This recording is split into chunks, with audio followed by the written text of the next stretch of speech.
I will work to pass the first ever federal ban on price gauging on food. We've seen this kind of thing tried in lots of other countries before: Venezuela, Argentina, the Soviet Union, etc. It leads to shortages. It leads to black markets. Essentially, what we're talking about is gargantuan big government that controls everything. What we're talking about is a war on capitalism. It's not going to be markets. It's not going to be supply and demand that's determining how much your grocery store charges you for milk or for eggs. It's going to be some bureaucrat in DC, which seems like totally unworkable. It's always about control.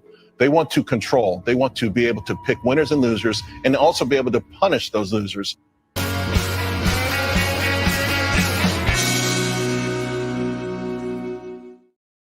Hey, everybody, and welcome back to Speechless. I'm your host, Phares, 23-year-old conservative activist and law student at Liberty University. Everybody, if you are a constant follower of this channel, you may have been wondering to yourself, you may have been thinking, hey, why has Kev not gone live in like 2 weeks? What the heck is going on? Well, I'm right here. I'm back, and I'm better than ever. Everybody, I've been moving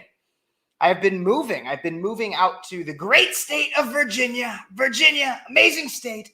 Some might even say the Commonwealth, one of the best states in the Union. So I've been moving out to Virginia and starting my orientation for law school, tomorrow being my first day, my first real full day of law school at Liberty University. I'm so blessed and so thankful for all the opportunity that has been granted to me and for every single prayer from anybody out there who may have even thought about me in the last few weeks. I see somebody's already saying they've missed me. Thank you so much. And it's so great. It is so great that I see a comment in there because it gives me a great opportunity to tell everybody to like this video, subscribe to the channel, comment what you think, share it with your friends, all that fun stuff. Please do that as always. And I have a new setup here. If you guys notice, I don't necessarily have the green screen behind me. I have a fun little Trump picture right there in my kitchen. And so if you don't like the setup or you have any comments on it, you have any ideas, please let me know in the comments section. If there's any problem with the audio, if it's not clear, if you can't hear me, then let me know in the comments. I'd be more than happy to fix that. But we have so much to talk about today, as you might have seen in that little teaser at the beginning there. We are going to talk about the economy. We're going to talk about Kamala Harris, the communist, and the most radical ticket of the 21st century, at least, if not even since FDR. This is the most radical ticket for president that we have pretty much ever seen. There's been so much news that has been happening in the last few weeks since my move out to Virginia. The Olympics ended. We saw a transgender boxer beat the absolute crap out of a biological woman, biological male, giving the woman a beating. And everybody seemed to have no problem with it. Well, except for conservatives who have been talking about this since before the Olympics. We saw some random woman from Australia doing God knows what and calling it breakdancing through the Olympics as well. One of probably the funniest moments and a perfect example of the degeneracy of current culture. Kamala Harris, one thing that she hasn't been doing is talking to the media whatsoever. We're going to discuss that today. But she did pick Tim Walz. Tim Walz, one of the most radical governors in the United States, to be her vice presidential pick. And this is one of the worst picks she could have possibly made. And I will tell you exactly why. But along with that, we're also going to be discussing the DNC, the Democratic National Convention that'll be coming up this week. And so make sure you guys subscribe to this channel, definitely on YouTube, especially subscribe to the channel. Can I say I see in the comment section, can I say the breakdancing thing again, just the summary? So essentially, I'll even bring it up. This was not a part of my show today. This was not something I had planned to talk about, but I will bring it up so that we can talk about it real quick. This is what we'll open this show with. There was a breakdancer from Australia, and she had some weird moves, and that's an understatement.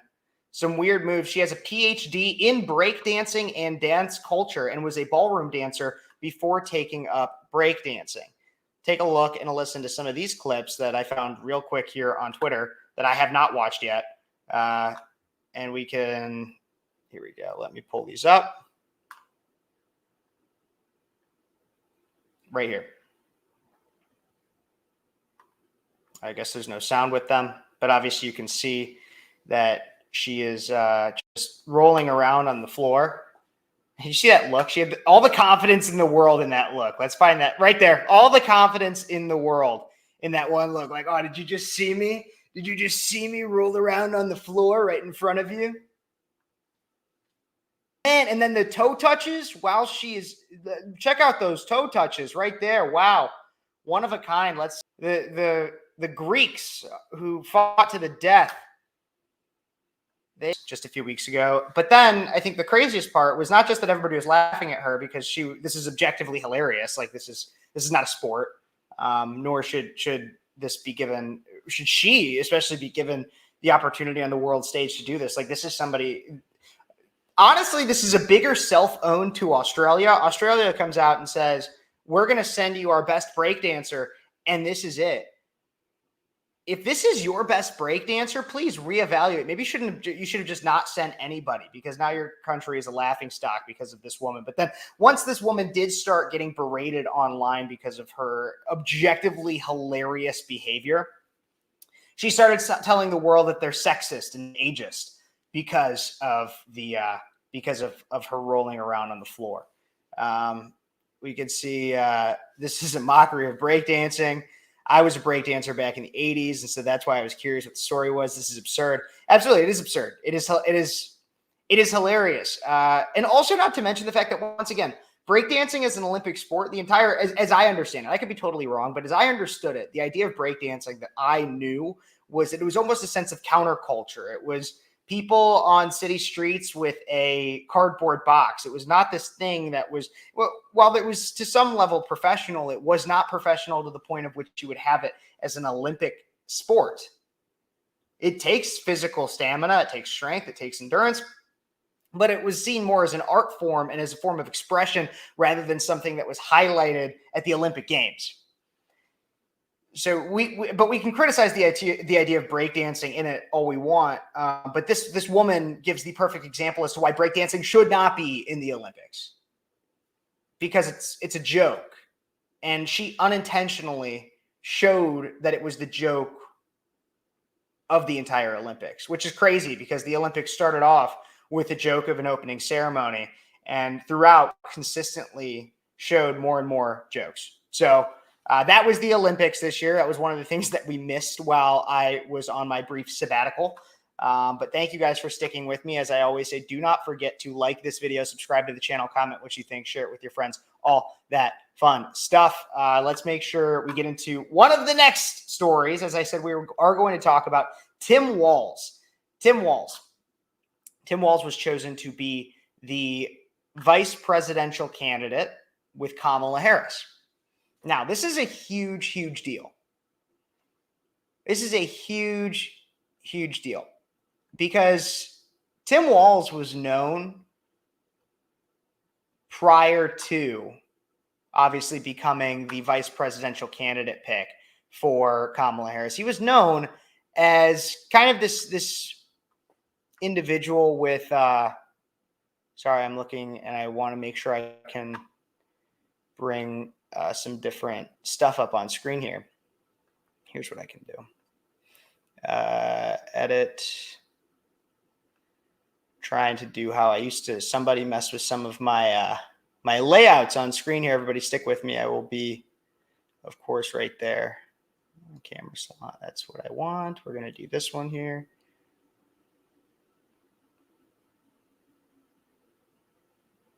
I will be... Here we go.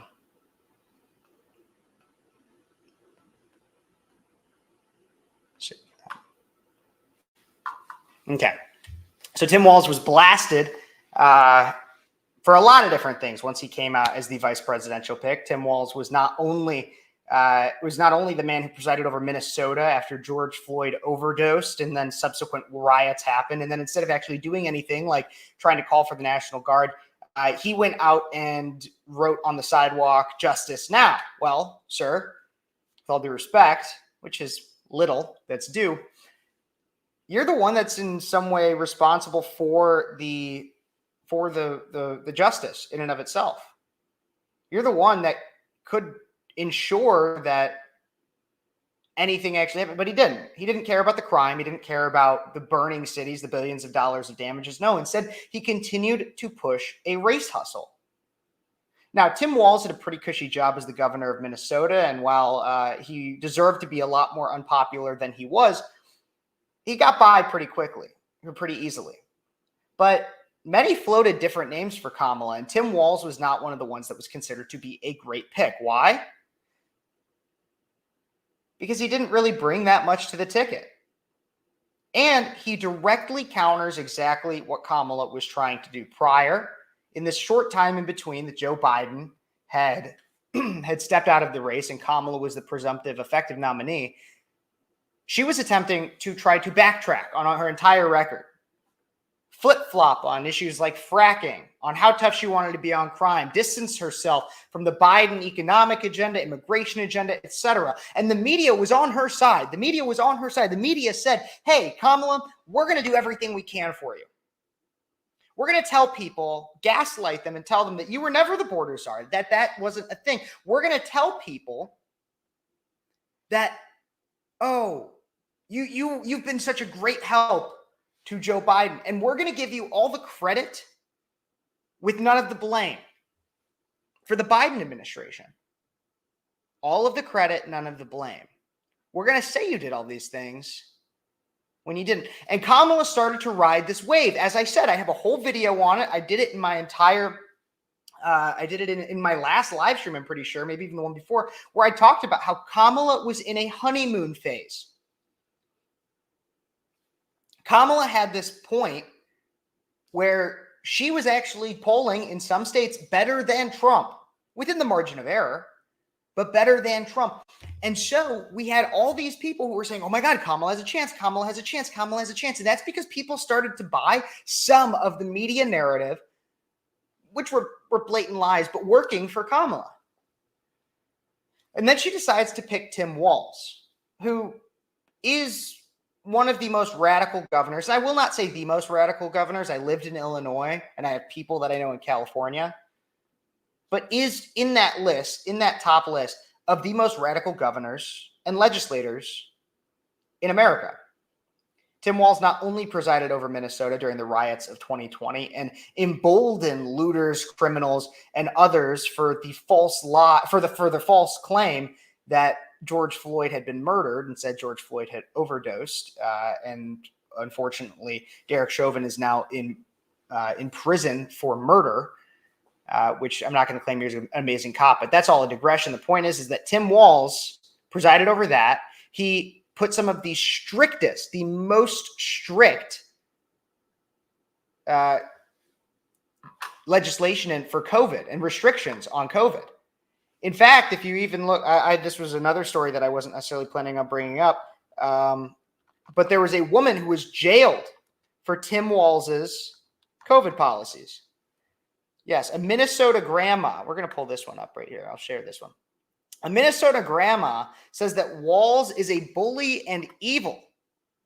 Says that he's a bully and evil after she was locked up for violating his COVID policies. Minnesota grandma Lisa Hansen labeled her governor, Tim Walz, a bully and evil after she was locked up for violating his COVID policies and said the legacy media is lying to you about Vice President Kamala Harris's running mate. In an interview with Fox News, the former wine and coffee bistro owner said that Walz is, quote, cuddly. Couldn't be further from the truth, those claims, warning Americans about the kind of tyranny Walz has put on Minnesotans. In fact, I could probably go watch this. Here we go. Let's bring this up here. Yeah, let's watch exactly what some of this Minnesota grandma had to say. I don't think it's a 10-minute clip, so we won't watch the whole thing, but let's take a look and listen to just a little bit of this. America needs to know my story concerning Governor Tim Walz and what he did to me, as well as so many other business owners in the state of Minnesota. So I'm a regular American, wife, mom, grandma, and very, very proud and thankful to be all of those things. I'm a hardworking business owner along with my husband for more than 30 years. We have owned and operated businesses and have always follow the law. I think the worst thing that has ever happened to me was when I was a teenager. I think I got a speeding ticket. Otherwise, we're just law-abiding people like most Americans are.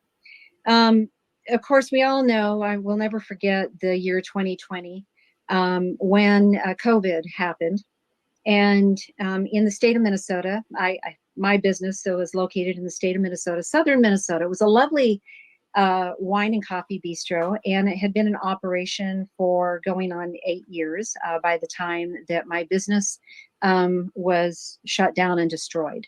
And when I say it was destroyed, I'm speaking of the being shuttered and not being able to survive that because of what Governor Tim Walz, and Attorney General Keith Ellison did to me and to my business, as well as our employees. And so what happened is with the first shutdown, we didn't really know what to do, what was going on, and we did comply. And I hate to say that, looking back at everything I've stood for, but we did comply because we didn't know what else to do. He never fully opened up the state. To point this out, who did he shut down? Governor Walz shut down only some of the businesses. The essential businesses got to stay open.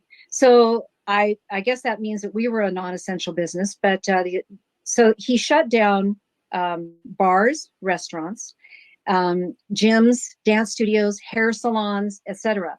Who did he not shut down? Who were the essential business owners?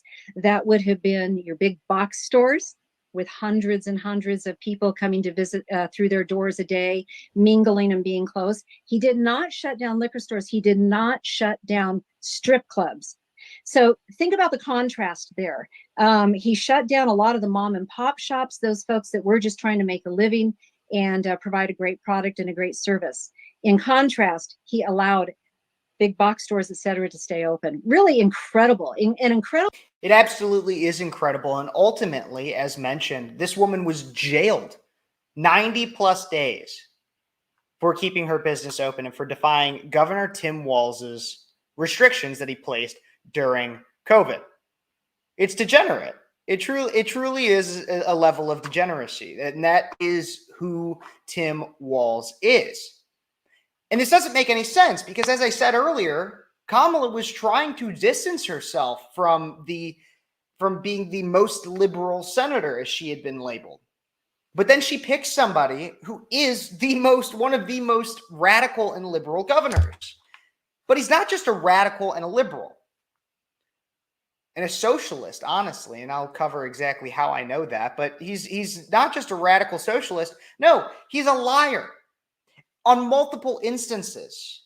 A first example being that he was essentially stolen valor, and he was blasted by a former battalion commander for said stolen valor. Lieutenant Colonel John Kolb, the former battalion commander for the unit that Minnesota Governor Tim Walz has been accused of abandoning before it deployed to Iraq, slammed the 60-year-old Democrat this week for stolen valor.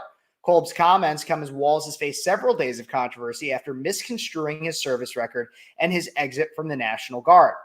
Feeling a need to say this, I do not regret that Tim Walz retired early from the Minnesota Army National Guard, did not complete the Sergeant's Major Academy, broke his enlistment contract, or did not successfully complete any assignment as a Sergeant Major, said Kolb. Unwittingly, he got out of the way for better leadership. Thomas Behrens was the right leader at the time. Kolb noted that Behrens, not Walz, sacrificed to answer the call, leaving his family business and farming partner, brother, to train, lead, and care for soldiers. He earned the privilege of being called Commander Sergeant Major, he said. Like a great leader, he ran toward and not away from the guns. Kolb said that Walz did not earn the rank or successfully complete any assignment as an E9, and that his claims that he did is an affront to the non-commissioned officer corps. So this is just one of many examples in which Tim Walz is accused of stolen valor. He multiple times discusses his service. He has said, quote, that in the line of battle, when giving speeches, he nods to his service constantly. And the fact of the matter is that the left will tell you that, oh, we're attacking his service. We're attacking Tim Walz's service. No.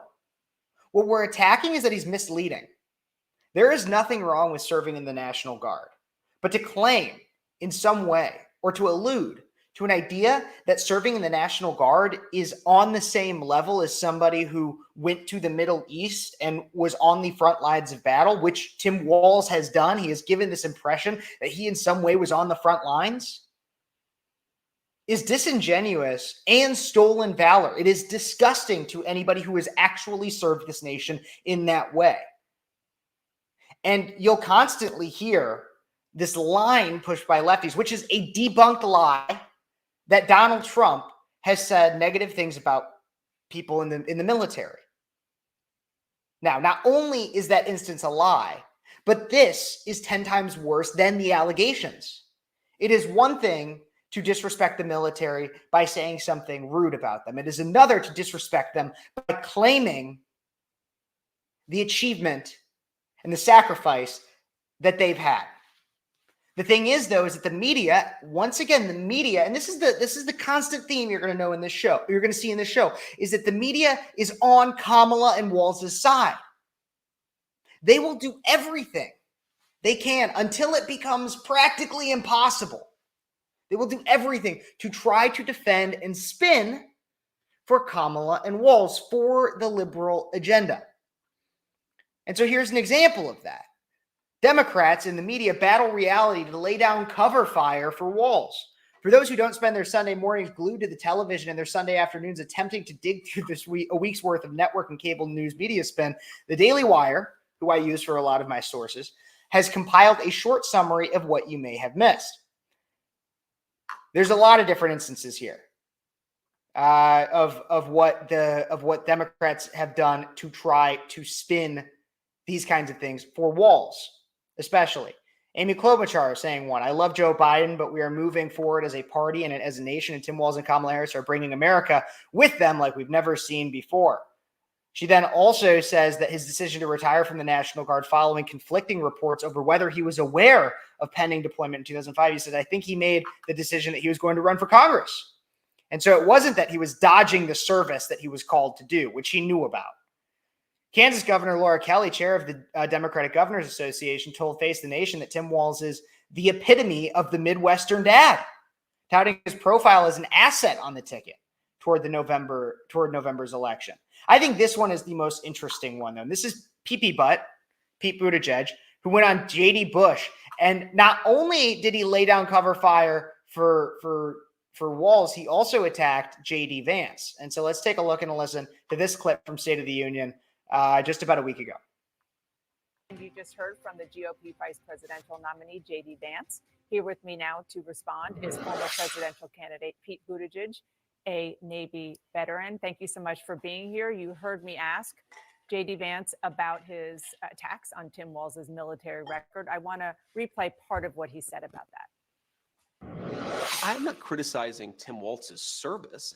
I'm criticizing the fact that he lied about his service for political gain, Dana. Now, I served in the United States Marine Corps, and you know this. And look, there are a lot of things that I'm proud about. I've never lied about what I did or overstated it because it would be beneficial to me in an election. I think that's what Tim Walz did. That's what I was criticizing. And yes, I do think it's scandalous behavior. Oh, the Harris. And that's exactly what every Republican would say. Is that we're not criticizing, there's nothing wrong with serving in the National Guard. When nobody's criticizing service. What we are criticizing is what he did with said service, is he utilized his honorable service and dishonored it and many other veterans by overstating his achievement. Let him listen to what Pete Buttigieg has to say. His campaign says Walz misspoke when he said he carried weapons of war. You heard me mention that to the senator. You served in the military. You deployed to Afghanistan. Does Senator Vance have a point when he said that we should hear more from Governor Walz himself or even Vice President Harris to correct the record there? No, he doesn't. And the fact that a veteran wants to go out and disparage another veteran just goes against certainly everything I learned during my time in service. Look, I think in many ways it's the exception that proves. Wait. The fact that a veteran wants to disparage another veteran, that's absolutely, this is political crap, because if you talk to anybody, if you talk to somebody in the Air Force versus somebody in the Navy versus somebody who is a Marine, they are going to give each branch, I don't know why I said branch, each branch, some kind of crap. It's like a running joke that people in the Navy are gay. It's a running joke that people in the Air Force don't actually want to see combat. It's a running joke that Marines are dumb. It's not necessarily true, but I have military friends, and they make these jokes about each other. So to pretend like disparaging each other isn't part of it, no. Pete, maybe it's just not part of it for you because you're using this as a political talking point rather than being honest. But once again, this is an example, and we'll keep listening to what he has to say, but this is an example of how the media will shill, even when Tim Walz does something that is like objectively wrong. They will still shill for the liberals. Keep going. Proves the rule. If the only thing that they can find about Tim Walz to complain about is to disparage his military record that was clearly honorable. Remember, you can retire at 20 years. Tim Walz served for 24. And the fact that they have to go back to find a clip from 2018 to find the one time that he slipped up when he talks about the weapons of war that he carried and said... It's not just that one. He said it recently about his time in service. Something instead about carrying a weapon in war. It's kind of an exception that proves the rule in terms of how hard you have to look to find Tim Walz saying anything that isn't precise and accurate. But there's something, I think, much bigger at play here, which is I watched that interview and watched J.D. Vance present himself as suddenly very particular about precision in speech and very concerned about honesty. He's running with Donald Trump, somebody who has set records for lying in public life. He just gave a press conference where fact checkers estimate that he told 162 distortions or lies. Fact checkers. Who funds these fact checkers? Who are these fact checkers? All these fact checkers are people that are also designed to shill for the lefties, which is exactly what PP Butt is doing right here. Bye-bye, PP Butt. I don't care about you anymore. This is literally all the media is doing, is they are shilling for Kamala. They are doing everything they can to try to distort the truth in a way that will hopefully cover for lying Tim Walz. And it doesn't stop with just stolen valor. He also lied about his drunk driving arrest. Tim Walz got a DUI or DWI, depending on where you live, what jurisdiction you're in. Tim Walz got a DUI. And then he lied about it. And even CNN, this is the thing. When I said earlier, I said earlier that eventually the lefty media will finally admit when they've been pushed, when you do something so wrong, eventually, and there is no way out, you've backed them into a corner, they will finally actually admit on the third page of the news that a lie had been committed. And here's an example of that. CNN finally had to admit that Tim Walz's campaign lied about his drunk driving arrest numerous times. A report from CNN actually acknowledged that Kamala Harris's VP pick, Governor Tim Walz, repeatedly lied about his 1995 drunk driving arrest during his run for Congress. Walz was pulled over by a Nebraska trooper for going 96 in a 55 speed zone. That's a felony speeding ticket. On September 23rd, 1995, after the officer smelled alcohol on Walz's breath, Walz took a field sobriety test and a blood alcohol test and failed both. Walz spent the night behind bars and later admitted that he was driving drunk, court records show.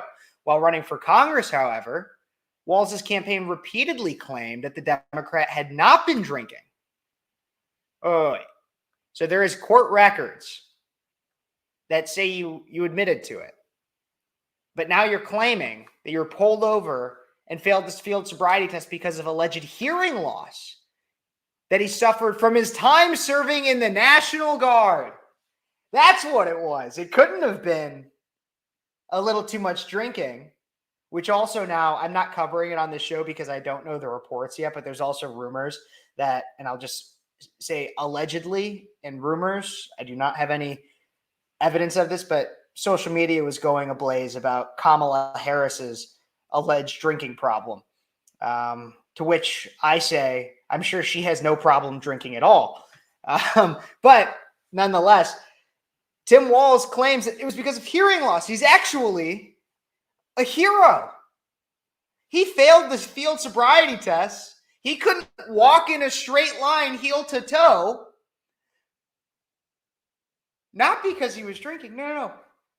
Because of hearing loss from the National Guard. No, I have some people in my life that aren't the best when it comes to hearing. People I really care about. And I'm willing to bet, even with a few drinks in them, they could pass a field sobriety test. So, also not to mention the fact that they smelled alcohol in his breath, and he had a blood alcohol test. A CNN report put it, none of that was true.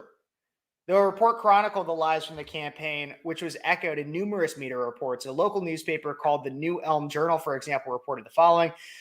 According to Walz's campaign staff, Walz denies being drunk the night of the incident. Walz was hard of hearing, a result of his years as an artillery soldier in the Army National Guard, and had trouble hearing the trooper, according to Meredith Salisbury, communications director for the Walz campaign. Salisbury, Walz, then communications director, further told the paper that Walz, quote, couldn't understand what the trooper was telling him during the field sobriety test, and the trooper refused to speak up. The Dewey charges were dropped for a reason, she continued, referring to the Walz's plea deal. The judge would not have dismissed them if there were anything to them. Tim drove to the police station that night after being stopped, and he drove home afterwards. I don't think the trooper would have allowed that if he thought there was a problem. Look, I don't know all of it, but what I do know is that based on the report, there was a blood alcohol content that showed that he was drunk. That alone, if your blood alcohol content shows above the legal limit and you're driving, then you, by legal definition, are drunk driving. This is insane. But examining the Harris's campaign's framing of Walz as an all-American dad with roots in the heartland, Daily Wire editor Emeritus Ben Shapiro recently noted Walz's lies can turn into the drunk driving arrest, saying, quote, arrested for DUI while teacher and assistant coach, abandoning his unit in the Guard. None of the dad persona really sticks when revealed. This is exactly what I'm getting at. They try to push this idea that Tim Walz is this all-American hero, that he's a dad. And the thing is you could actually use this. Look, I do have an undergraduate degree. I have a bachelor's of science in political science. If Tim Walz was my candidate, if I was his campaign manager, and I was in a very similar situation where I had this guy where his brand, I also have a marketing degree, if that adds anything to anybody out there. But if his brand was this all-American guy, that he was a teacher and a football coach, and he had a Dewey on his record, and it was going to come out in the media, I would have had him get in front of it. You come out and say, I've made mistakes.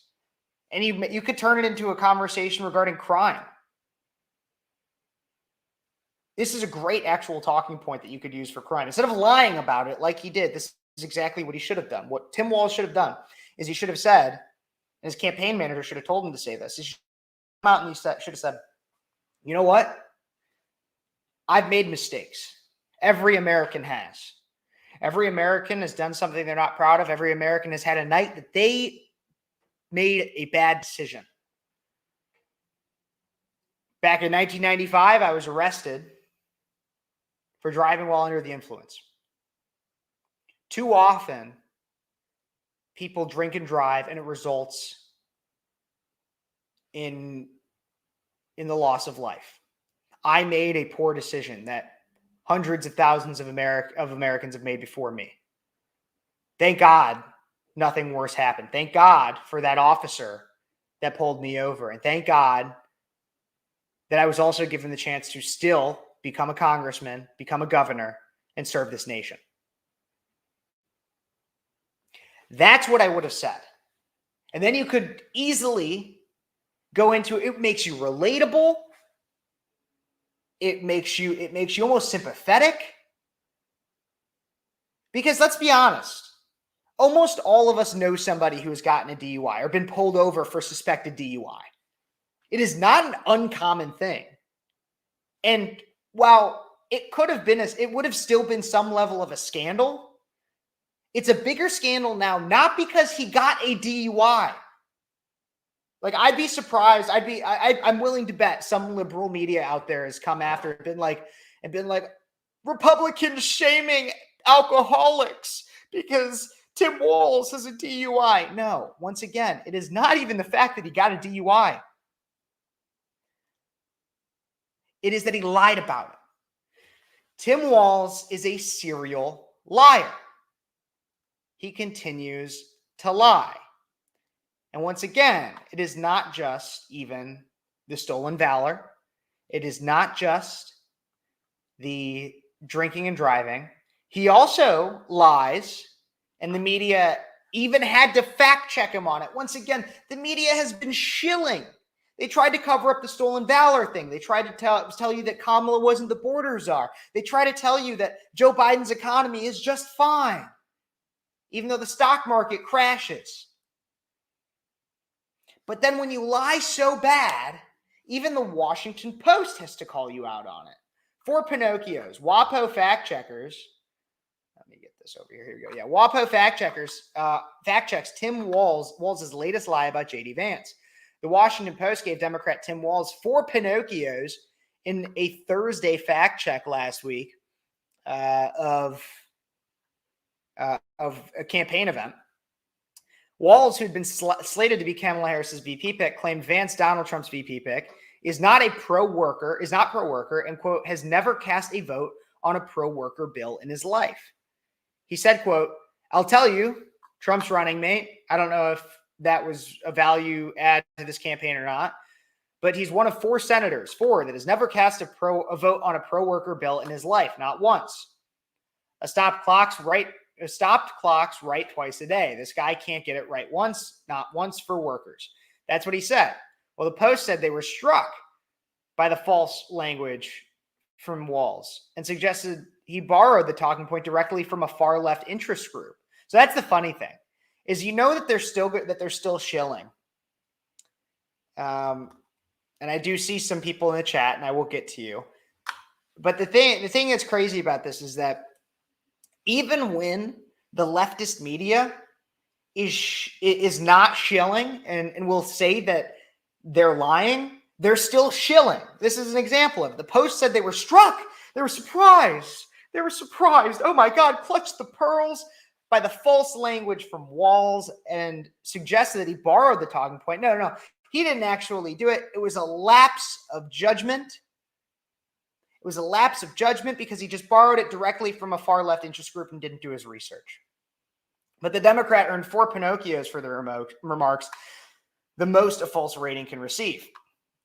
And here actually is the Teamsters president, Sean O'Brien, who Teamsters, of course, being the union. Here is him praising the VP pick. Here's this right here. It's the short time that we've worked together. I mean, he's been great on Teamster issues. He is co-sponsored an airline manufacturing bill that addresses outsourcing of critical airline maintenance to China. He's also supported paid sick leave for our railroad workers. If you remember that situation a couple of years ago where they weren't getting sick time, he stepped right up. He's also been very vocal and supportive of holding employers accountable who try and skirt their obligation under an independent contractor model known as DSP. So he's been right there on all our issues. We've publicly stated it. And look, at this day and age, there's nothing better than having a U.S. Marine represented as a vice president candidate. So that was the Teamsters president. And Tim Walz will say, he's never voted, never cast a vote for a pro-worker bill in his life. Tim Walz is a liar. Tim Walz is an awful liar. Tim Walz is a serial liar, but it's nothing new. This is the way DC has worked for a long time. We just now get to see it even more. I see Andrea says the thing Kev keeps missing is these politicians do not care what you think. Oh no, I'm well aware they don't care what I think, but what they do care is whether or not people vote for them. And that's why I always recommend that people share my videos too. Share this content. Share my shorts that I post that expose these liars. Share them, because that's how we get people. They don't care whether or not I like them. They don't care what I think about them. You're right. They're not trying to impress me. What they're trying to do is they're trying to convince me that in some way they're worth my vote. They're worth holding the power that ultimately gets them more money. The thing is that even some Republicans are like this too. Many Republicans, most Republicans are like this. But if what you're ultimately doing, even if your motive is impure, if the outcome of what you are doing is what is favorable to me, and you're not just telling me the right things. I don't really care if you're telling me the right things. If what you are actually doing, the action you're actually committing, is what is favorable, then sure, get my vote. And that's why I get from people, they're like, well, Trump isn't actually really a Christian. He has non-Christian tendencies. He's not a Catholic. I'm a Catholic. He's not a Catholic. How could you vote for him? Because ultimately his policies, and he is drifting away, and I've criticized that multiple times on this show, but his policies are much more aligned with what I want for the country than what lying Tim Walz wants for the country. These people have no principles. They really don't. Anarchy is not the way forward. Anarchy is inherently anti-biblical. What man is sinless? I absolutely agree with this. I absolutely do. Not what they're saying is you're too stupid, we'll spoon feed you. Democrats do that often. The Democrats do things like that often. But the thing is like I said earlier, this is the most extreme ticket. This is the most extreme ticket for the Democrat Party, for either party, in my lifetime, if not even further. This is Tim Walz just like a week before he was named as the running mate. And this is what he had to say. And this one really gets me fired up. I think that this entire clip is incredibly stupid. Like a stupid thing to say politically. Like, even if this is what you believe, this is just politically idiotic. But take a look and listen. This is good old hometown boy, Tim Walz. And here's what he had to say. Don't ever shy away from our progressive values. One person's socialism is another person's neighborliness. Just do the damn work. Don't ever shy away from our progressive values. One person's socialism is another person's neighborliness. One person's socialism is another person's neighborliness. One person's socialism is another person's neighborliness. It's idiotic. Socialism, as defined by Karl Marx, the thought inventor of communism, socialism is the transitionary period in between capitalism to ultimately communism. Socialism is a part in which you silence descendants through force, if necessary, if not at least through intimidation. One person's socialism is another person's neighborliness. As far as I'm concerned, neighborliness is being able to go next door and ask your neighbor if you could borrow a cup of sugar. Socialism, as far as I know, is you needing a cup of sugar and no one having one because the cost is too high. And then the government comes to your door to see if you have even just a little bit of sugar left because the government needs it. And if you have even just a little bit left, they're going to take it by force. Neighborliness is going out for a walk and waving to your neighbor and saying hello. Socialism, you don't even have neighbors because private property doesn't exist. So you don't even really live anywhere. The point I'm getting at is they're going to try, as even Andrea said, they're going to try to spoon feed you this idea that, it's just a little bit of socialism. Like, it's going to be okay. It's a little bit of socialism. Just have a little bit of socialism. Just open up. They're going to force your jaw open and shove down your goal. They're going to say it's just a little bit of socialism. They're going to dangle the spoon for socialism right in front of your face. And then as soon as you open your mouth, even just a little bit, they're going to unleash the fire hose and it's going to go all down your throat. Kamala knows a lot about taking things that are too big all down her throat. That's how she got to where she is. But I digress. The point is, this is the most extreme ticket of the Democrats. They will consistently try to tell you this idea that it's moderate, but it is not. And a perfect example of that is the policies in which we are seeing come out of this campaign. There's a new thing coming out called Kamalanomics, however you want to put it. Kamalanomics, and she's getting blasted. Kamala is getting blasted for unveiling what is considered to be Soviet-style price controls to stop inflation, which ironically was also caused by her. This is real. She likes to act like this isn't actually there, like nothing's actual, like this is one thing that's happening right now. Before I actually get into Kamalanomics, I have to talk about something that's really pissing me off. And as I've said earlier, and thank you guys so much for joining, everybody who's here. Hippie, Andrea, Common Sense, Demon Goral, all my fun friends that like to come watch us. Deathgate, who was here earlier too. Thank you guys for watching. Share this with your friends. Get some other people into the comments section. Let's keep it going. But before I even get into the whole economics thing, I need to take a quick break just to vent for a second. Because as I said earlier, I haven't been streaming for a little bit. I've been moving. I'm currently I live in Virginia. I'm at Liberty University going here for law school. I start my first full real day of law school tomorrow. Pray for me if you can. But one thing that's really, really bothering me is that ever since Joe Biden left the race, there's like this idea that Kamala, and it's pervasive, and also in some way perverse because the media is aiding and abetting this idea that Kamala is not and hasn't been the vice president.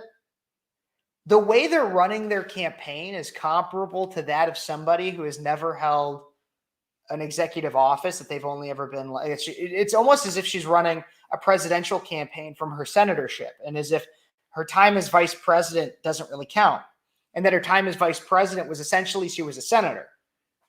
Because in some way, as a vice president, you are the Senate pro tempore. You're the Senate pro temp. She has been, and she brags about being the tie-breaking vote in the Senate. So you in some way you are basically the president of the Senate. And so she's running this campaign not as if distancing herself. And once again, the media is aiding in this idea that she isn't actually the vice president. And we're also kind of just forgetting that Joe Biden, the man who dropped out because he couldn't handle the campaign, because he couldn't handle another 4 years, are we just forgetting and acting like he's not still, the president right now? Is nobody asking and saying, hey, if you're not good enough for the next 4 years, how are you still in office? I know that question is being asked silently and quietly. And the reason why it's not making as many headlines is because the answers have been, oh, I'm okay. I'm okay. But Kamala is not acting like a vice president whatsoever. No. She's been distancing herself from it entirely. And as I said earlier, she is taking all the credit while taking none of the blame. And this is not how we can accept. We cannot accept this from our elected officials. We cannot accept this idea that, oh, you get to take credit for, not even that there's really much to take credit from the Biden presidency, but she gets to take credit as if she's an incumbent candidate while also taking none of the blame of the poor current state of the economy and the border and everything else. But I want to talk about the economy specifically because she comes out with this terrible, honestly, one of the dumbest economic policies, lists of policies and ideas in an attempt to curb inflation. And it's been deemed Kamalanomics. Vice President Kamala Harris was slammed on Wednesday evening after her campaign announced that she would be revealing leftist price control measures to rein in inflation. Harris helped spark the crisis 3 years ago when she cast the tie-breaking vote that moved President Joe Biden's American Rescue Plan forward in the United States Senate. Inflation rates skyrocketed within weeks of the bill being signed into law.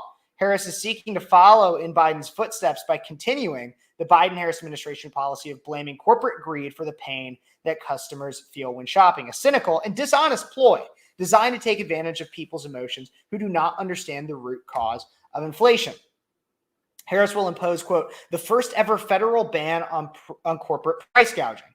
And that's just one of the things. We can actually take a look and listen a little bit to some of what she actually had to say while she was out there. And I think this is what's really important. It's like, so she obviously she'll talk about price gouging on grocers. She'll impose stiff penalties in the food industry, the campaign said. Harris's policy, the first original policy she has rolled out during her campaign, was actually one that she stole from Donald Trump. I don't know if you guys heard this, but just a little over a week ago, I believe Kamala came out and said no tax on tips, which was something Trump announced over a month ago. Crazy. But as I said earlier, Kamala wants to take all of the credit while accepting none of the blame. And here's a perfect example of that. This is different clips of Kamala at this North Carolina rally where she unveiled her economic plan. Here's this. Everyday prices are too high. It feels so hard to just be able to get ahead. The bills add up. Food, rent, gas, back to school clothes, prescription medication, the cost of food. A loaf of bread costs 50% more. Ground beef is up almost 50%. There's a serious housing shortage. The price of housing has gone up. It's too difficult to build, and it's driving prices up. It is out of reach. The size of down payments have gone up as well. Costs are still too high. There's not much left at the end of the month, and prices are still too high. Everyday prices are too high. It feels so hard to just be able to get ahead. Absolutely. I couldn't have said it better myself. Kamala is saying exactly what everybody should know. That prices are too high. But why is this? And it's because of what she bragged about in that speech, that she signed the Inflation Reduction Act, that she was the tie-breaking vote. Not that she signed it, Biden signed it, but she was the tie-breaking vote for the Inflation Reduction Act. Here's what happens, everybody. Here's basic economic lessons. You want to know why prices are so high? It's not because of inherent corporate greed like the lefties would have you believe. No, it is because Kamala, within the Inflation Reduction Act, pushed some of the largest single amount of money into the market as ever has been done, in and of itself causing more inflation. The reason things cost so much is because we have moved away from American production, from domestic production.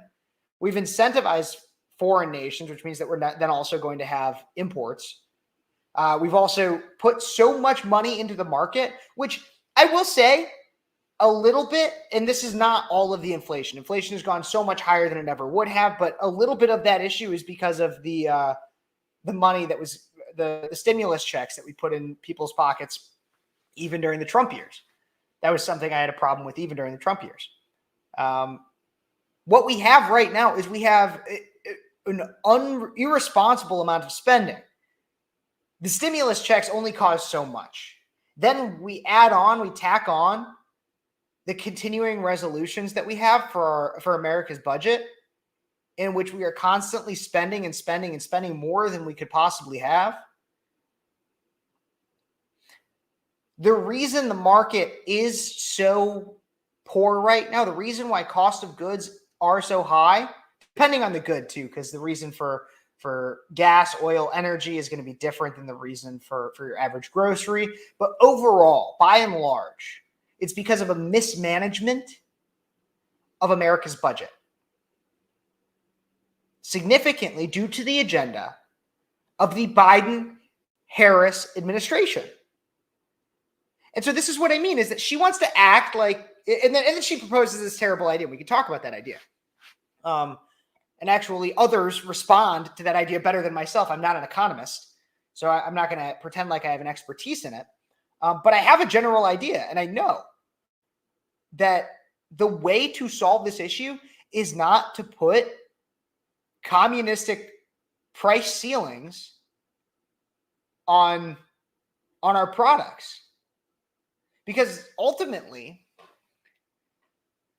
you can, if the government sets because here's what she's proposing is if the government sets the price of bread, it will not matter what that price of bread is when there is none on the shelves. And that's ultimately what we're going to see. That's ultimately what we would see under that kind of a plan.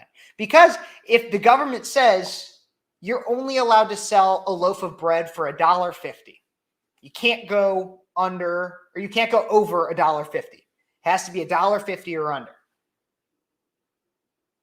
But cost of goods, but the government keeps spending and spending and spending. And then so to get the yeast and then also to pay the labor costs you, let's say it costs you $1.45 or even $1.50.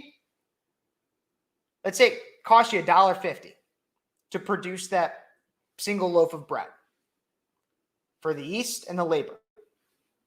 And then everything else included, the energy, the place, the oven, all that stuff. Say it costs you about $1.50. You're not going to be making profit. There is going to be no more bread on the shelves.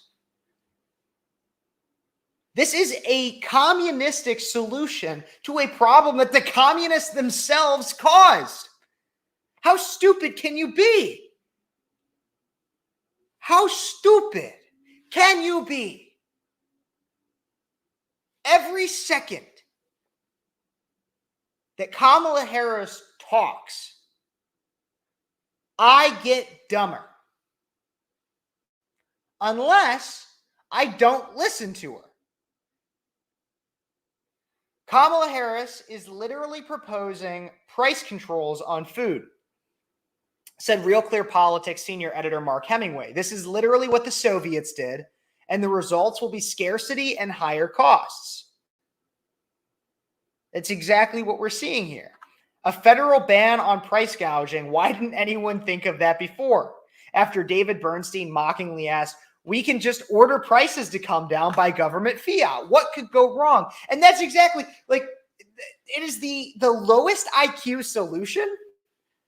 When costs are too high, what would the lowest, if somebody came to you and said, man, gas is too expensive. How can we lower the price of gas? The lowest IQ solution, the like kindergartner solution would be, why don't we just tell them to lower it? Why don't we just make it lower? Let's not focus on domestic production of energy, focus on where we're actually producing and acquiring our oil from, the oil reserves that we currently have, how large are they or small, where are we currently spending money in other places to potentially, that could actually increase the cost of acquiring said oil. Like, no. Let's not actually look at the macro level of it. Let's just tell them, you got to lower the price. Lowest IQ. You'd have to be the dumbest person to think that that's the solution. Like, that's what you do when you're brainstorming. Like, let's get all the ideas out. Let's put them on a whiteboard. And then you have like a portion of the whiteboard, like what would be the dumb ideas? That's where you'd put it. That's where you'd put it. You know when a teacher tells you there's no dumb questions? If you ask, why don't we just tell businesses they can't charge too much? Your teacher would immediately regret saying there's no stupid questions. As I said earlier, the internet has been going crazy claiming or guessing that maybe Kamala has a drinking problem. Don't give her that much credit. I think she's dumb without the alcohol. How can you be so stupid? How can you be so stupid? And also, here's the other thing. I'll make jokes about the alcohol problem, about the stupidity of Kamala. There's one of two options. Either Kamala is actually stupid, or she just thinks you're that stupid. It's one of those two options. Because, as Andrea says here, right here, control the food, control the masses. She's hoping you're that dumb to believe that the idea is just tell them to make the prices lower. Let's just do it. Let's just tell them to make the prices lower. That's what you should do.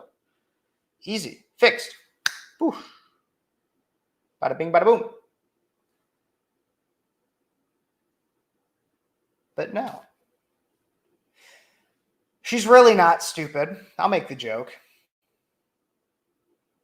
Maybe even she is. Whoever's controlling her, whoever's writing the speeches, whoever's the puppet master in this big game, whoever's funding her and telling her this should be her policy,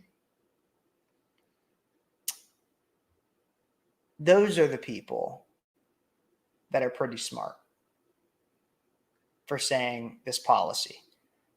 But we should be smarter than that. That's the first time she's talked about policy, though. What even is her exact policy? As I said, she has that specifically talking about the fixing price gouges. I think it's actually really funny, too. One great response to this in terms of Kamala having any type of economic policy is J.D. Vance. Take a look. This is J.D. Vance today talking about if Kamala were to run the economy. Here's this. Because the American people just don't buy the idea that Kamala Harris, who has been vice president for 3.5 years, is somehow going to tackle the inflation crisis in a way tomorrow that she hasn't for the past 1,300 days. Giving Kamala Harris control over inflation policy, Shannon, it's like giving Jeffrey Epstein control over human trafficking policy. The American people are much smarter than that. They don't buy the idea that Kamala Harris represents a fresh start. She is more of the same. It is doubling down on the failed policies of the Harris administration to give Kamala Harris a promotion rather than to fire her, which is what I think most Americans are going to do on November. It would be like putting Epstein in charge of human trafficking. But he's got a point. The essence of the analogy that he's making is this idea that why would you put somebody who has a history of being the antithesis of what you would want for an issue? Why would you put them in charge of said issue? And it's a perfect example. I mean, the economy really should be the number one issue on everybody's ballot this time around. I don't care what your feelings on abortion are. I don't even care. And I have strong feelings on abortion, trans rights, gay marriage, on a lot of those things. I don't care what your feelings are on those issues. Your number one issue, if you had to boil it down, if you had to put it onto a single priority, the issue you should care about the most is the economy. Because if you do not have the freedom to cast your vote at your local Walmart, think about that. If you do not have the freedom to cast your vote, we live in a democratic society. We live in a democratic capitalism in and of itself is the democratic system, the ultimate democratic system. You vote every single time you spend $1, you vote. You say, I'm going to patronize this product. I'm going to patronize this business. I'm going to patronize this brand, and I am going to vote with my dollar. Capitalism is the most democratic system in the world. And the higher they make prices, the lower, based on our increase of spending, the higher inflation goes, the higher prices are, the lower your singular dollar is worth, the less power, the less of a vote you have, if your wages are not increasing comparably, which currently they aren't. And so, ironically, the Democrat Party, the party of democracy, are the ones that are actively taking steps to deprive you of the most fundamental democratic system America has. And it's not our system of government. We do not live in a democracy in terms of government. We live in a constitutional republic. But our economy is the most democratic system that we have in America. And the Democrats want to deprive you of said democracy. Don't let them. Following, though, as I've said earlier, the media will stop at nothing to continue to try to shill for Kamala Harris. Here's a perfect example of that. Top House Democrat supports Harris's price control plan that experts are warning will be a disaster. Yes, they will still give airtime to some of the dumbest people possible and try to exalt their voice over anybody else. Here is an example of that. This is Hakeem Jeffries, who, as many of you know, is a very high-ranking Democrat within the within the House here. And he was even at one point floated to be the Speaker of the House if the Republicans couldn't get their crap together. Here is Hakeem Jeffries talking about the issue of inflation and Kamala's ideas. Do you plan to support Vice President Harris's plan to ban price gouging? Kamala Harris has articulated a very important plan to make sure that we are lowering costs for everyday Americans, that we are ending price gouging throughout the country, and that, of course, we are growing the middle class and making sure that everyday Americans can get ahead. Do you plan to support Vice President Harris's plan? If you even listen to that, though, I think the funniest thing is that he comes off and he says and the Daily Wire article, I don't think said it in the same way. We can go through it a little bit, but this Daily Wire article, House Minority Leader Hakeem Jeffries signaled over the weekend that he supports Democratic presidential. Yeah, he signaled that he supports it, but if you really listen to that clip, he seems to be trying to do his best to support it without supporting it. Also, I don't know. I hope that clip did in fact have audio. Let me know if it did not. But the way that he said it made it sound like he's trying to do his best to support it without necessarily supporting it. He's like, well, I think the idea of lowering prices is good. And I do like the idea of ending price gouging. He's like, I like all these ideas. I like all the ideas. But he never fully gets behind the idea of ending price gouging. He just can't fully get behind it. He's trying to, but he still cannot fully do it. And so I think it's interesting. The media will still try to push this idea. And I was really trying to look up, because price gouging is obviously one of the issues. If you will listen to her speech, she lists other issues. I was trying to think, I was like, what are Kamala's takes on the issues? Like, I followed her, and if you guys are like me, you followed her for quite some time now, and you see that she has policy points, but she seems to flip-flop on some. I was like, what does she really actually believe? And so I was like, well, where usually has this is her website. You would think, right? Kamala's website should probably have the issues she supports, the issues she thinks about, right? Right? No. If you go to her website, which I'm pulling up right here, and you guys can all see, you can obviously donate. They highlight the 47 one because, of course, we're going to be voting for a 47th president. Meet Kamala Harris. Meet Tim Walz. You can go learn all about them. You can join the campaign through there. You can do the store, contact us, donate, frequently asked questions, work with us, your privacy. Let's go to frequently asked questions. Oh, the frequently asked questions, donations. How can I donate? I donated to Biden. What happens to my donation? I'm actually curious about this. As President Biden's running mate, VP will be taking over Biden, and all funds will go to the same committees, which are now named President Harris Victory Fund. If you prove it's donated or have a recurring contribution to his campaign, you do not need to do anything to ensure your contribution goes to VP Harris's campaign. If you have maxed out, none of this says, like, what if I don't support Harris? That's kind of funny. They don't talk about that. Donate. Is my donation secure? Tax deductible. Will I have a receipt? There's a lot of questions on here about donations. Nothing else. It's all about donations. Questions about voting? 1. Questions about volunteering? 1. Other questions. Update my contact info. Who do I contact if my question has not been answered on this page? Oh my God, you may contact info at Kamala Harris. I never received my order from the store. Who should I contact? This is all about donating. I'm going to do this. Let's do this, everybody. We're going to do this live right here. Quit. Copy email address. I'm going to go, because I want to know. Are you guys like me? Do you want to know what Kamala Harris actually believes in? I don't know if you guys are like me, but I actually want to know what Kamala Harris believes in. And so we're going to, right here all together, and you guys should go do this too. I recommend it. We're going to paste that email right in there. Subject: Kamala's stances on policy, to whom it may concern.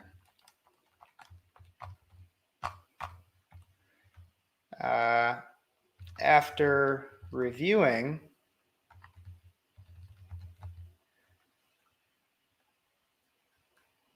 KamalaHarris.com.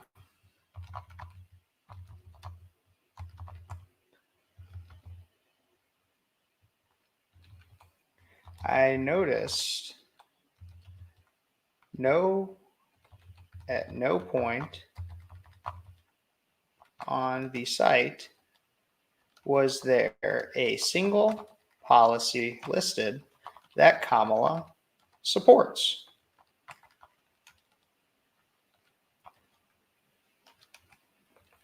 Is there any chance I could be pointed in the direction of clear policy that presidential candidate, I'll do presidential candidate. Should I do presidential candidate or vice president?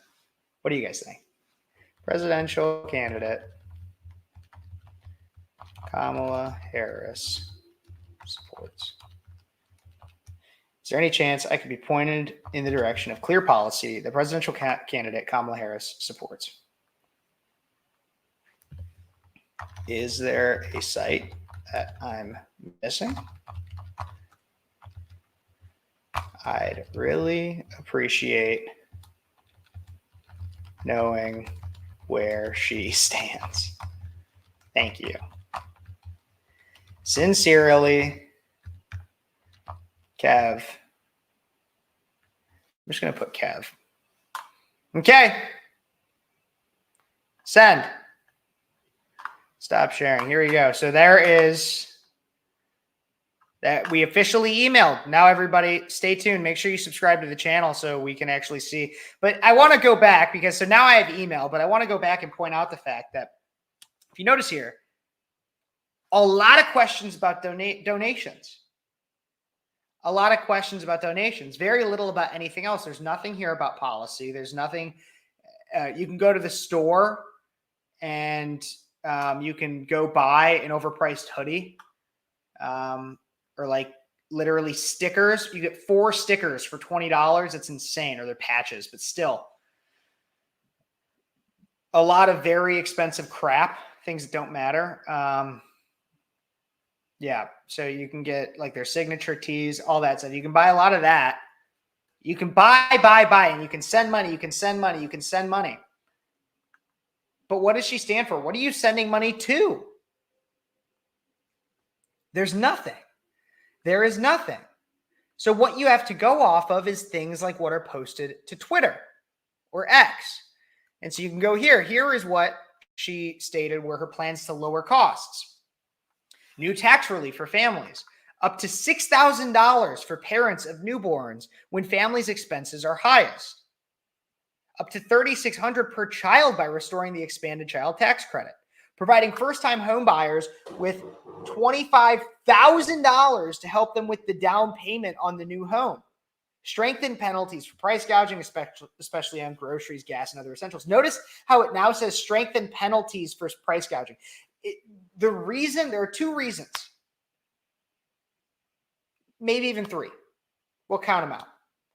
There are a few reasons why Kamala Harris does not have a single policy listed on her campaign website. The first is because she doesn't know what she should have. She's trying to test the waters. She's trying to see what can she get away with. How full-blown communist can she be? How outspokenly communist can she be?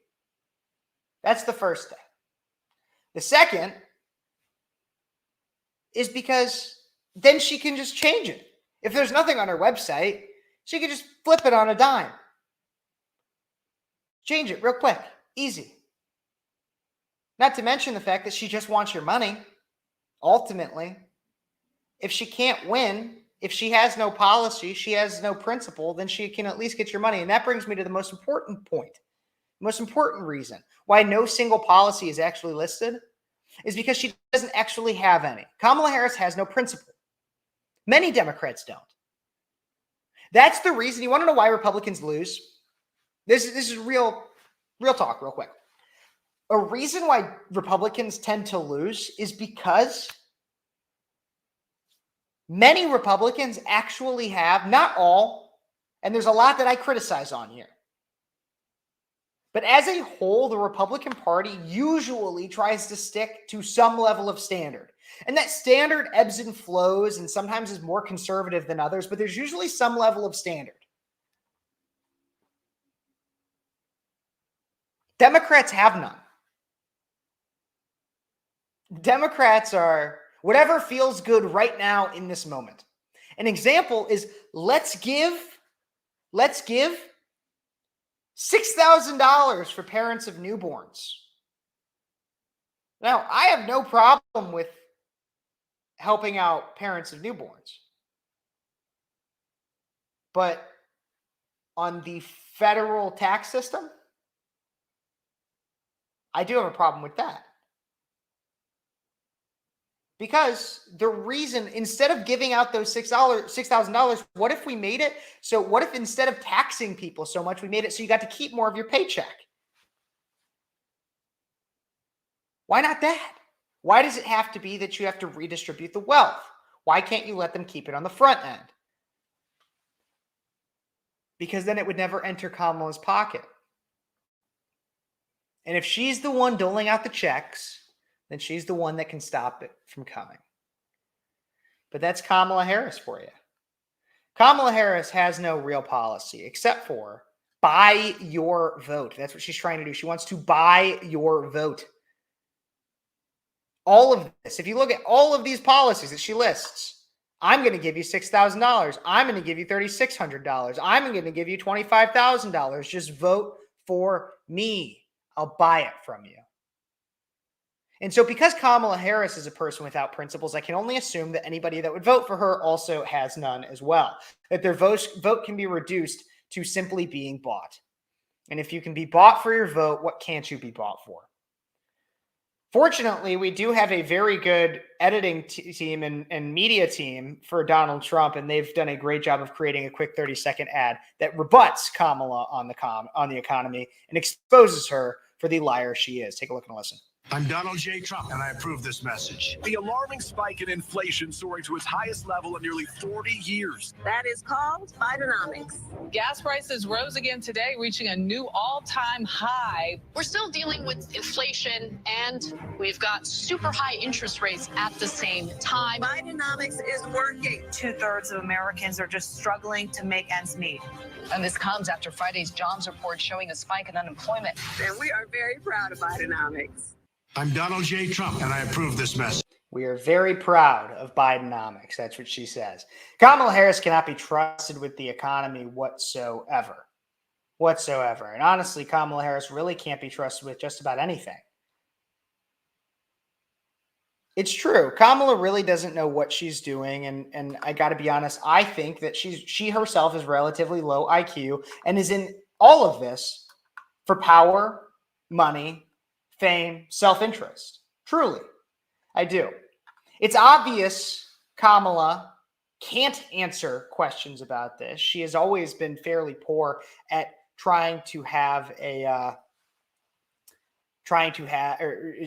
always been clear that she has a difficulty going on camera, answering questions on the fly, doing essentially what I do here for 2 hours most Sundays, 2+ hours.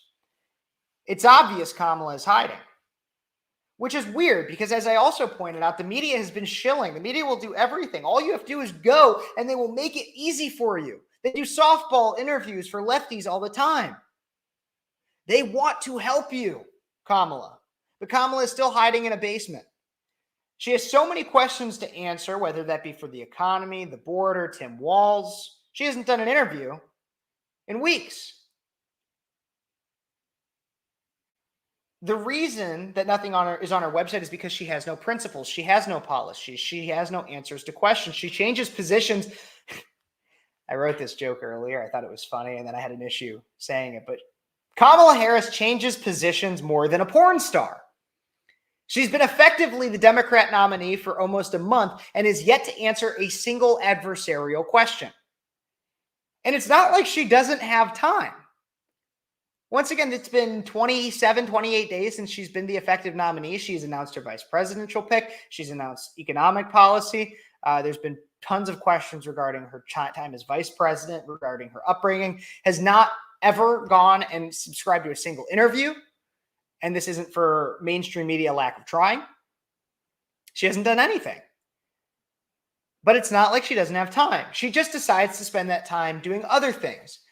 In the softest interview I have ever even heard of, Kamala Harris sat down with her vice presidential candidate just a few days ago, Tim Walz, and had essentially, you know how I made that joke earlier, like literally 2 seconds ago, about how she changes positions more than a porn star?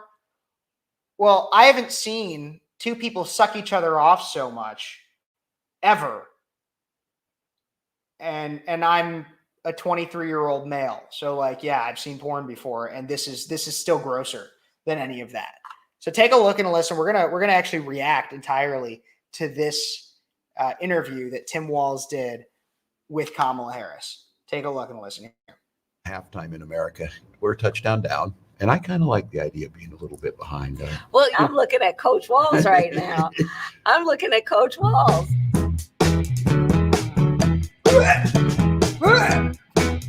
Like I have white guy tacos and What is like that? black, Like mayonnaise and tuna? What are you doing? pretty much ground beef and cheese. That's and, okay. Do you put any flavor in it? No. Oh. Here's the deal.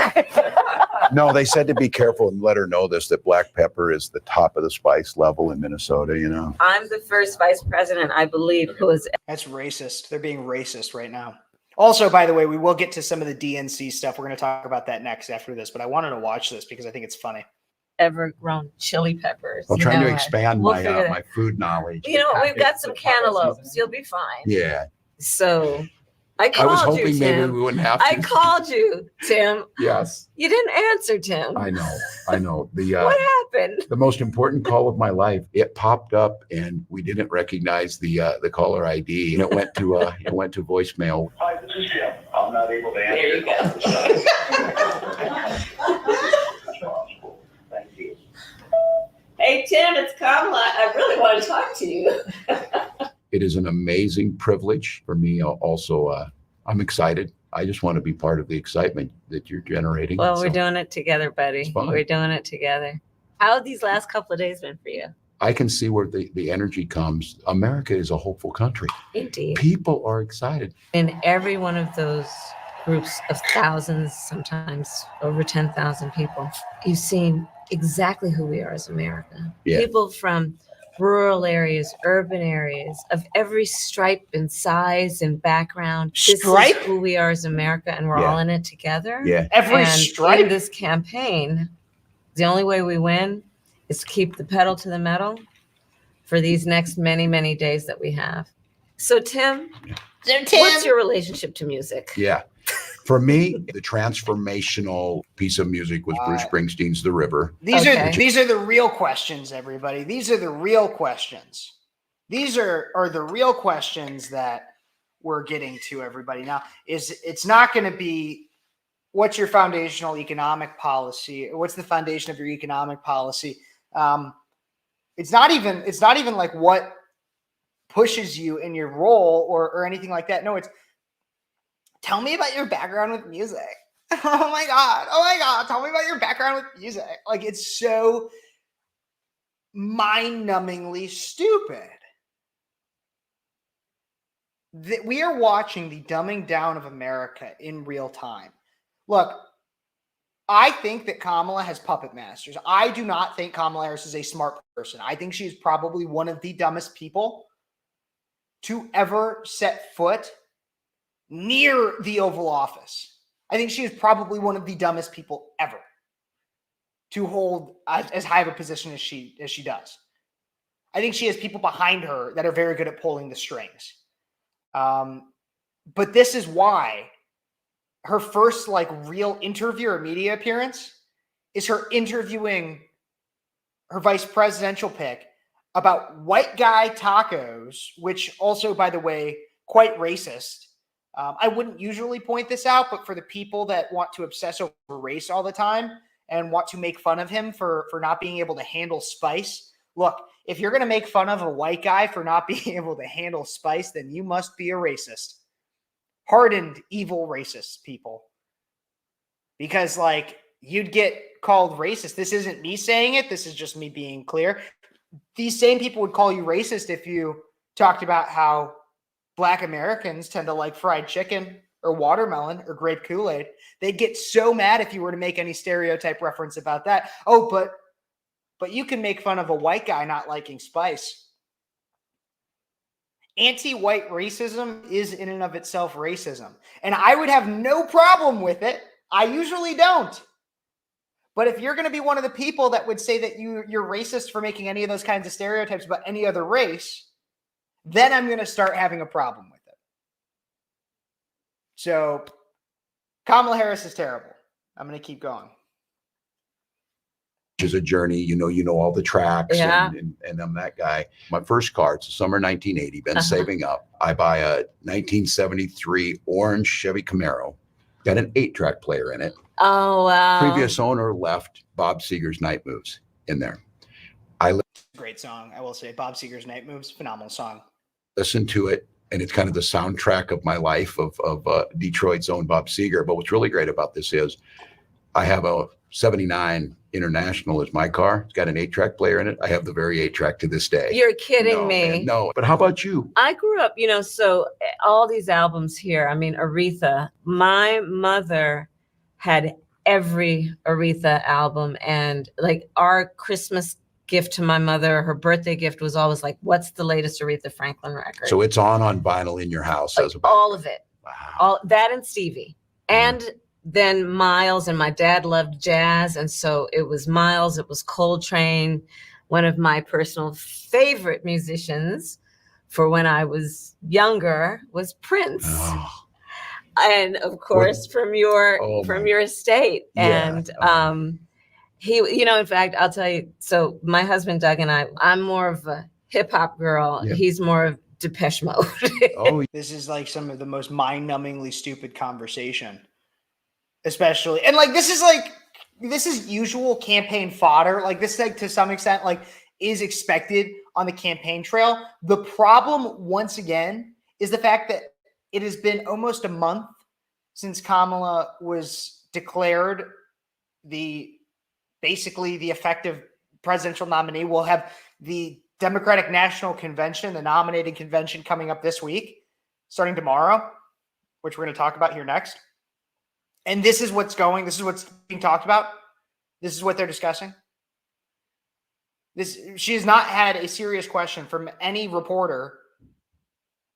No sit-down interview with anybody.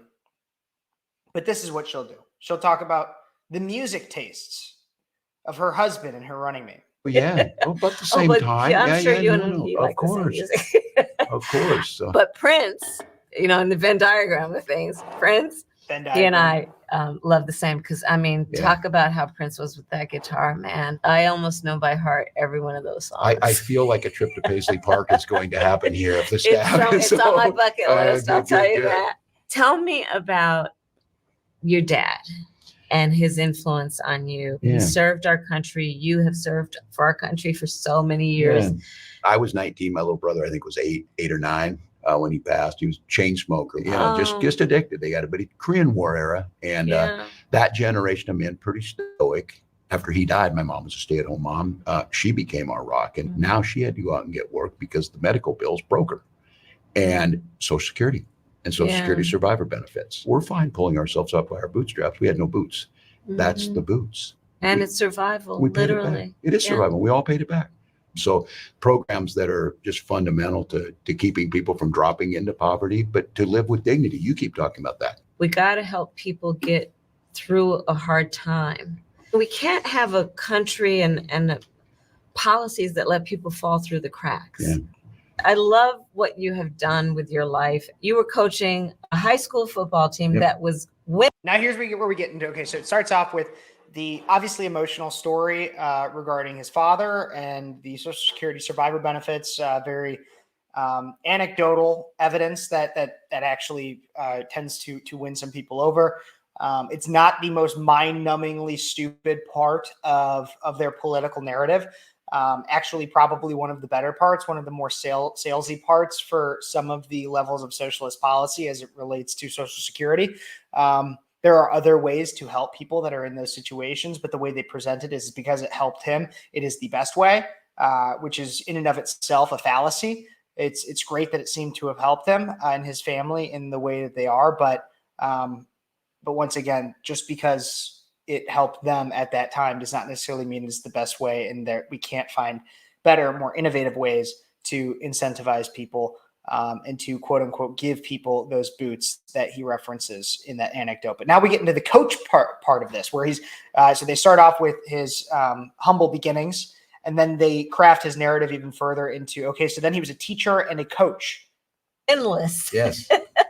And you came in, and so they were clearly the underdogs. And what happened? Yeah, it's a team. And I had great coaches with me, and we were friends, and we buckled down. And look, I was a fairly big school, but nobody wanted to play because they hadn't won. And this group of coaches said, first and foremost, we gotta build the team. We got to go out and find people. So we invited them in. And I'll be honest, the first year, we did not score a touchdown until the last game of the year.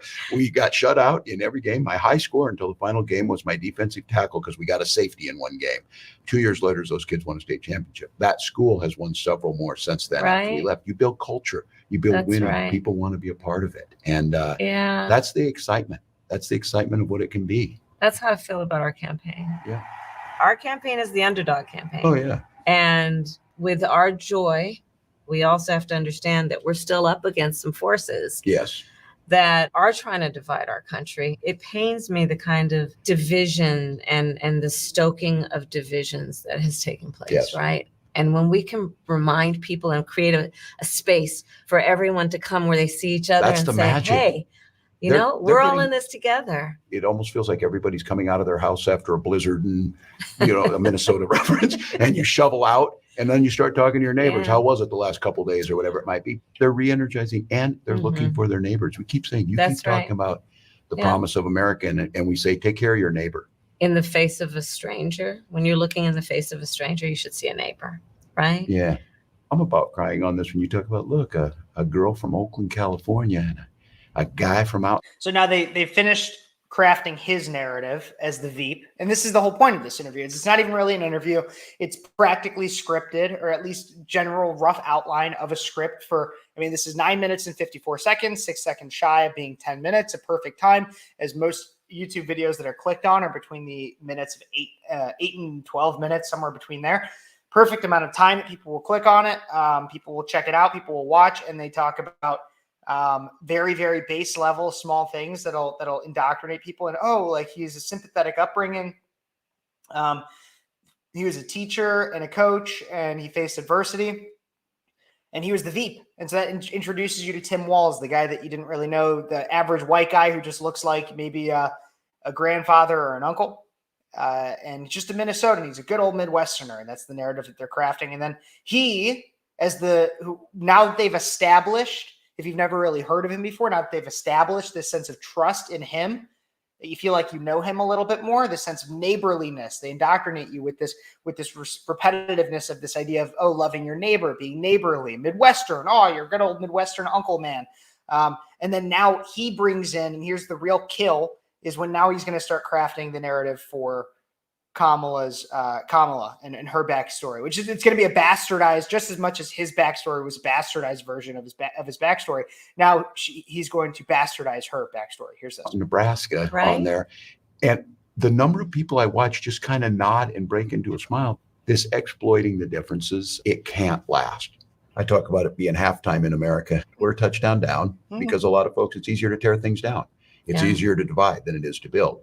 But once you start that momentum, once we come out and where we're at right now, people want to be part of something that's winning. They want to be part of something that's good, and they want to be part of something that everybody can be a part of. And that smile looks, if you look at Kamala Harris's face, it looks forced. She does not look natural in any of this. I kind of like the idea of being a little bit behind. Well, I'm looking at Coach Walz right now. I'm looking at Coach Walz. Did you always know you wanted to be an attorney?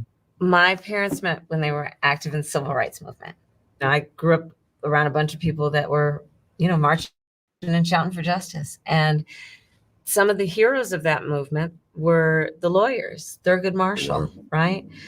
They understood how to translate the passion from the streets to the courtrooms of our country. And They believed in the Constitution of the United States and the principles. But you don't. You don't, Kamala.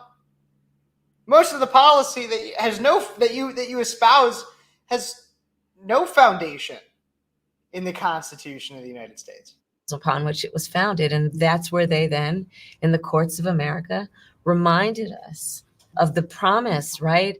And the ideals of our country, including equality, freedom, right? That's why I went to law school. But the other reason is when I was in high school, my best friend, I learned, was being molested by her stepfather. And when I realized what was happening, I told her, you have to come live with us. I called my mom. You know, I have to tell you, Tim, it was. Look, I got to be honest. This is by no means a founded accusation or anything. It is just an observation, is that if we're going to talk about a stepfather that's molesting their stepdaughter, Tim Walz looks like he's capable. All I'm saying is, just saying, looks like, I mean, like if I was given a lineup of people, he wouldn't be the last on my list to think that he could do something. Just saying. Just saying. It's the first time that I realized how not everyone can take their safety for granted. Yeah. And what we should all feel is a sense of responsibility to protect people from harm. Yeah. So that's why I decided I want to be a prosecutor. Wow. And as a prosecutor, I prosecuted homicide cases. I prosecuted a number of different types of cases, but I specialized in child sexual assault cases. And one of the things I did was create a whole unit dedicated to focusing on children. Okay, he also looks right there. He looks like he's getting questioned for that exact crime. Dedicated to focusing on children who are being abused and to ensure that they have dignity in the process and justice. There's so much work that we still have to do to make sure that doesn't look not guilty. Children have That's what a I'll say. voice. For me, that's kind of with me. Get in as a teacher. Yeah. It's about the kids and wherever you teach. Right. Once I had my own children, it became so clear to me. And I think it made me a really good teacher. Yeah. That child who came through the door was somebody's most special thing in their life. Absolutely. Thinking of a parent dressing their little one. That was one of the most fake things I've ever heard. Listen to that right there. What the noise Kamala just made when she said absolutely. Listen, probably one of the, this is so fake. Came through the door was somebody's most special thing in their life. Absolutely. Thinking of a parent dressing their little one up and sending them off to school so proud of them. I wanted to come through that door and just lift them up, that sense of service. And it's it's great to interesting, be in two different Detroit. parts of the country, two different lived experiences, but all coming to that same goal of everybody Yeah. getting a fair shot. Well, you know, I have to tell you, Tim, even though you and I grew up in different parts of the country, you remind me of the people I grew up with. Hardworking folks, plain speaking. Yeah.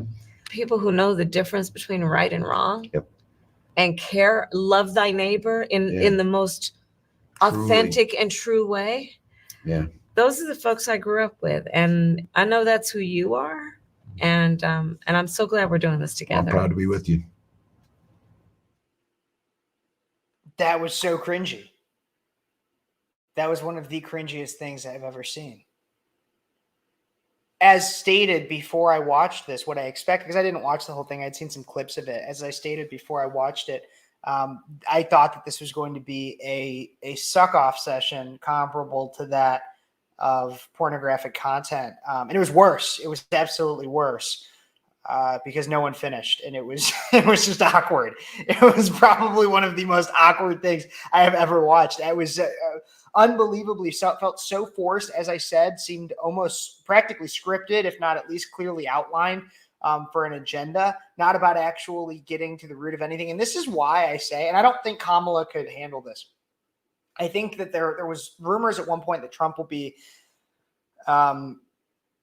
potentially going onto Joe Rogan's podcast sometime soon. There was discussion of it, but Trump could. Like, we all know, like, Trump is more than capable of going and doing 3 hours on Joe Rogan's podcast, unscripted entirely. But this is literally, if you want to talk about Kamala going off script, another reason why she hasn't done an interview, why she doesn't answer questions, is because this is earlier today in Pennsylvania. Take a look and a listen to this clip of her earlier today going off script in Pennsylvania. And that's what our election is about.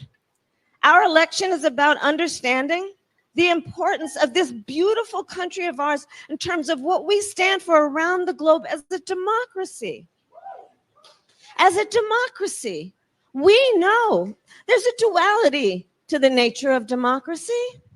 On the one hand, incredible strength when it is intact, what it does for its people to protect and defend their rights, their liberty, and their freedom. Incredibly strong and incredibly fragile. And that's what our election is about. Our election is about understanding the importance of this beautiful. Okay, I will pause this so that we can try to follow. We're going to try to follow this sentence.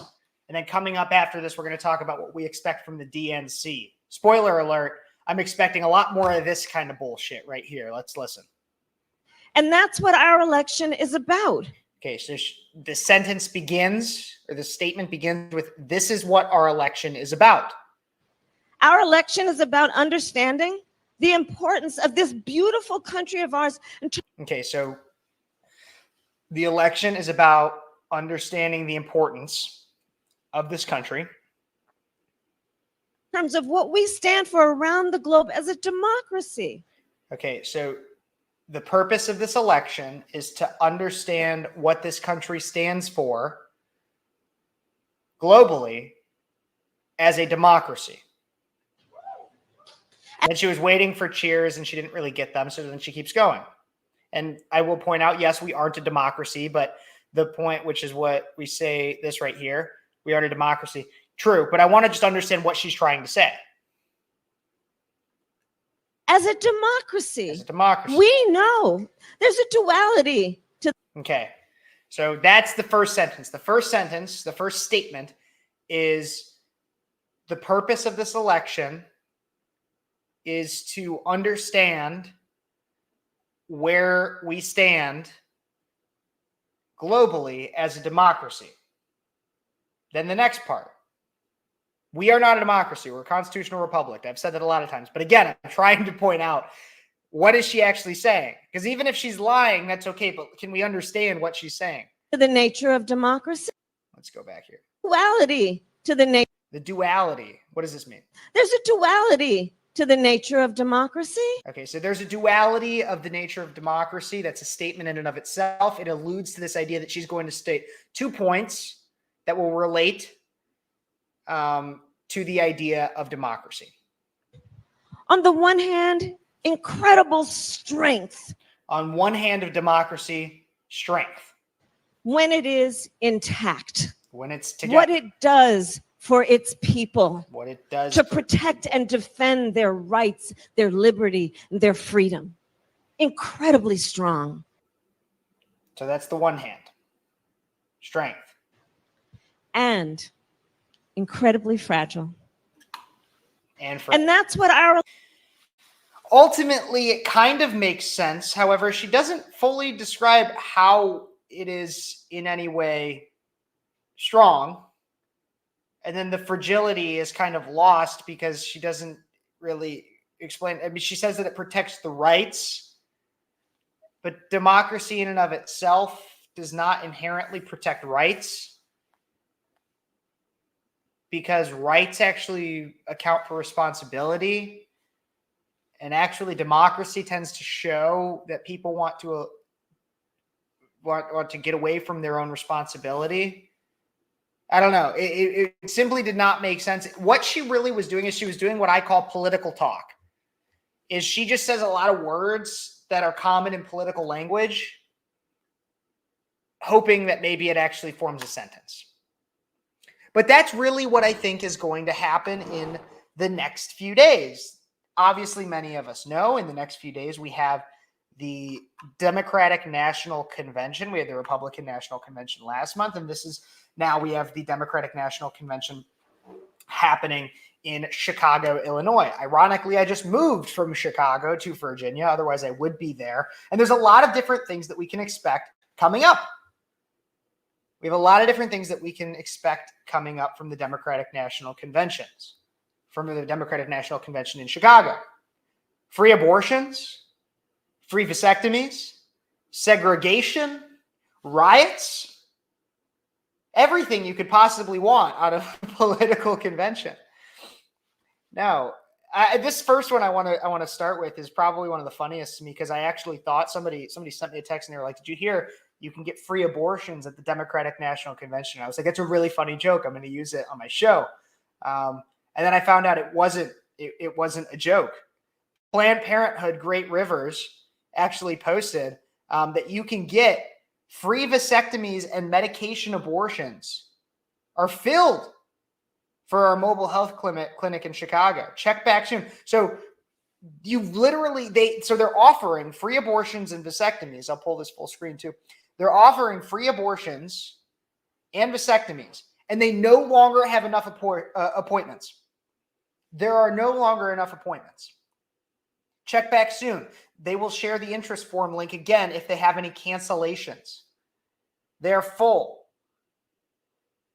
And then they also talk about some other instances in which you can get things, get those services in Chicago. This is one thing that I think a lot of people don't realize, is that Illinois is one of the most perverse states for abortion. In Illinois, you can get an abortion at 12 years old without your parents being notified. The way it was sold is, oh, well, if you're being sexually abused or something by a family member, then we won't notify them, which I can understand that instance. However, it also takes away the fundamental idea, takes away the right of a parent to also know, because what if you're getting sexually abused by an uncle and you're embarrassed by it, and so then your parents never get notified about the abortion, when the parent could actually help and actually get you separated from said uncle. Like, there's a lot of different instances with it, and I'm getting off the point. Once again, this is something that's actually happening. The largest party in the United States has a bus attending it, which is also super creepy too. Like, imagine like when I was a kid, it was always the joke that the person that's going to kidnap you is going to come up to you in like a bus like this, or like a white van or something. And that was just, it must be, oh yeah, it's almost time. The sun went down. But yeah, so it's this idea that a bus will just come and it will, and you'll get kidnapped in it. This is the bus that you can go get your free vasectomy at and abortion. But I do want to say actually one thing, because a lot of conservative commentators came out onto Twitter, especially, to rant and rave and say how evil this is. And I'm not going to disagree with them by any means. The abortions is worse than the vasectomies, because abortion is the terminating of a human life. It is murder. A vasectomy is snipping the balls, and this is why it kind of makes me a little happy, is it's snipping the balls of a man that probably shouldn't have them in the first place. So it's really, that part of it really isn't all that terrible. And that's why I will say, if we're encouraging them to not reproduce, as far as I'm concerned, we're strengthening the gene pool a little bit. Go you. If you're a man that is considering getting a vasectomy at the free Planned Parenthood bus at the Democratic National Convention, man, give me the scissors. I'll cut them off for you right now. Like, I'll help you out, because you don't deserve them anyways at this point. You beta male cuck, just as bad as Tampon Tim. Tampon Tim. Everybody knows he tries to put tampons in little boys' restrooms. And he's going to get his free vasectomy at the Democratic National Convention. That's Tampon Tim for everybody. Yeah, so that's one thing you can expect out of the Democratic National Convention, is the tampon bus, everybody. And then along with that, not only are we having a tampon bus, we're also having segregation at the Democratic National Convention. Seriously. We have the Black Caucus meeting, which is held at the same time as the Hispanic Caucus meeting, which is held at the exact same time as the Asian American Pacific Islander Caucus meeting, which is also held at the same time as the Native American Caucus meeting, which is also held then at the Ethnic Council meeting. Look, all of these, and then you get to the Ethnic Council meeting. Who else is that, like, for every other, like, Ethnic Council meeting sounds like something that you'd hear from Nazi Germany. Not even kidding. Like, ethnic council meeting? Really? Why? Why? That's insane. Joseph, I agree with this. And thank you for tuning in. Don't forget to like, subscribe, share, and comment. I appreciate you. I haven't seen you in the comment section before, but I appreciate you being there. And I'd like to see more of you. But yeah, so we have actual segregation at the Democratic National Convention. And I don't know why I sound surprised, considering the KKK, founded by the Democratic National Committee, are probably very, very happy with this decision, because the Ku Klux Klan, the white hoods of the Democratic Party, are all for the segregation that they're doing. But this is another thing we can expect out of the Democratic National Convention. And then we also have something that a lot of people have been talking about and people have been worried about out of the DNC, and that is the potential for riots. If you see here, according to Breitbart, DNC protests schedule, pro-Palestinian demonstrations set throughout the week in Chicago. Pro-Palestinian protests will take place nearly every day of the DNC, while demonstrators will descend on the city for other causes as well. As the Democratic Party remains deeply fractured due to the Biden-Harris administration's handling of Israel-Hamas, pro-Palestinian protests are set for Sunday, the eve of the convention, which means there must be protests happening right now. Monday, Wednesday, and Thursday, the final day of the convention. On Thursday, Harris will accept the nomination at the convention. Below is a list of the scheduled demonstrations. So this is Bodies Outside of Unjust Laws March. This is going to be Wicker in Michigan. Michigan Avenue, if you guys don't know, that's like a huge hub for shopping in the Chicagoland area. And a march will commence demanding national abortion legislation, as well as, quote, an end to U.S. funds to the genocide in Palestine. How ironic is it that you have a pro-abortion group and an end to genocide group together? Are we not going to recognize the certain level of irony in that?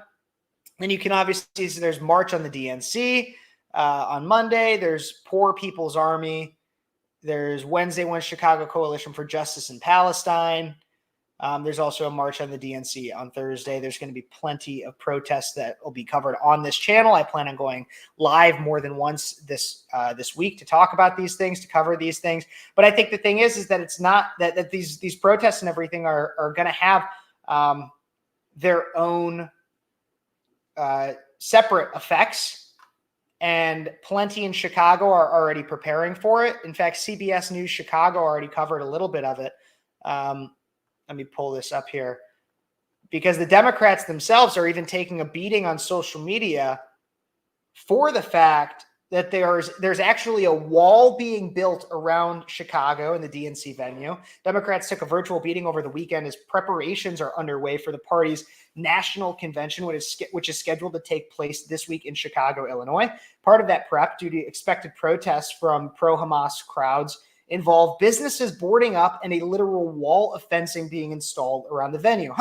It seems like they can understand the concept of not wanting violent agitators to come into a place when it actually directly affects them. Take a look and listen to this clip from CBS Chicago, in which they outline exactly what's happening in my home state.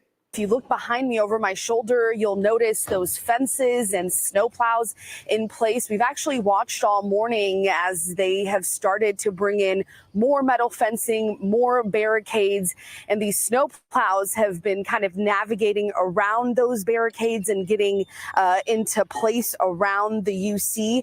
Take a look at some of this video we got earlier this morning. You can see a lot of cars have been turning around already as they're met with these new closures that have been set in place overnight and early this morning.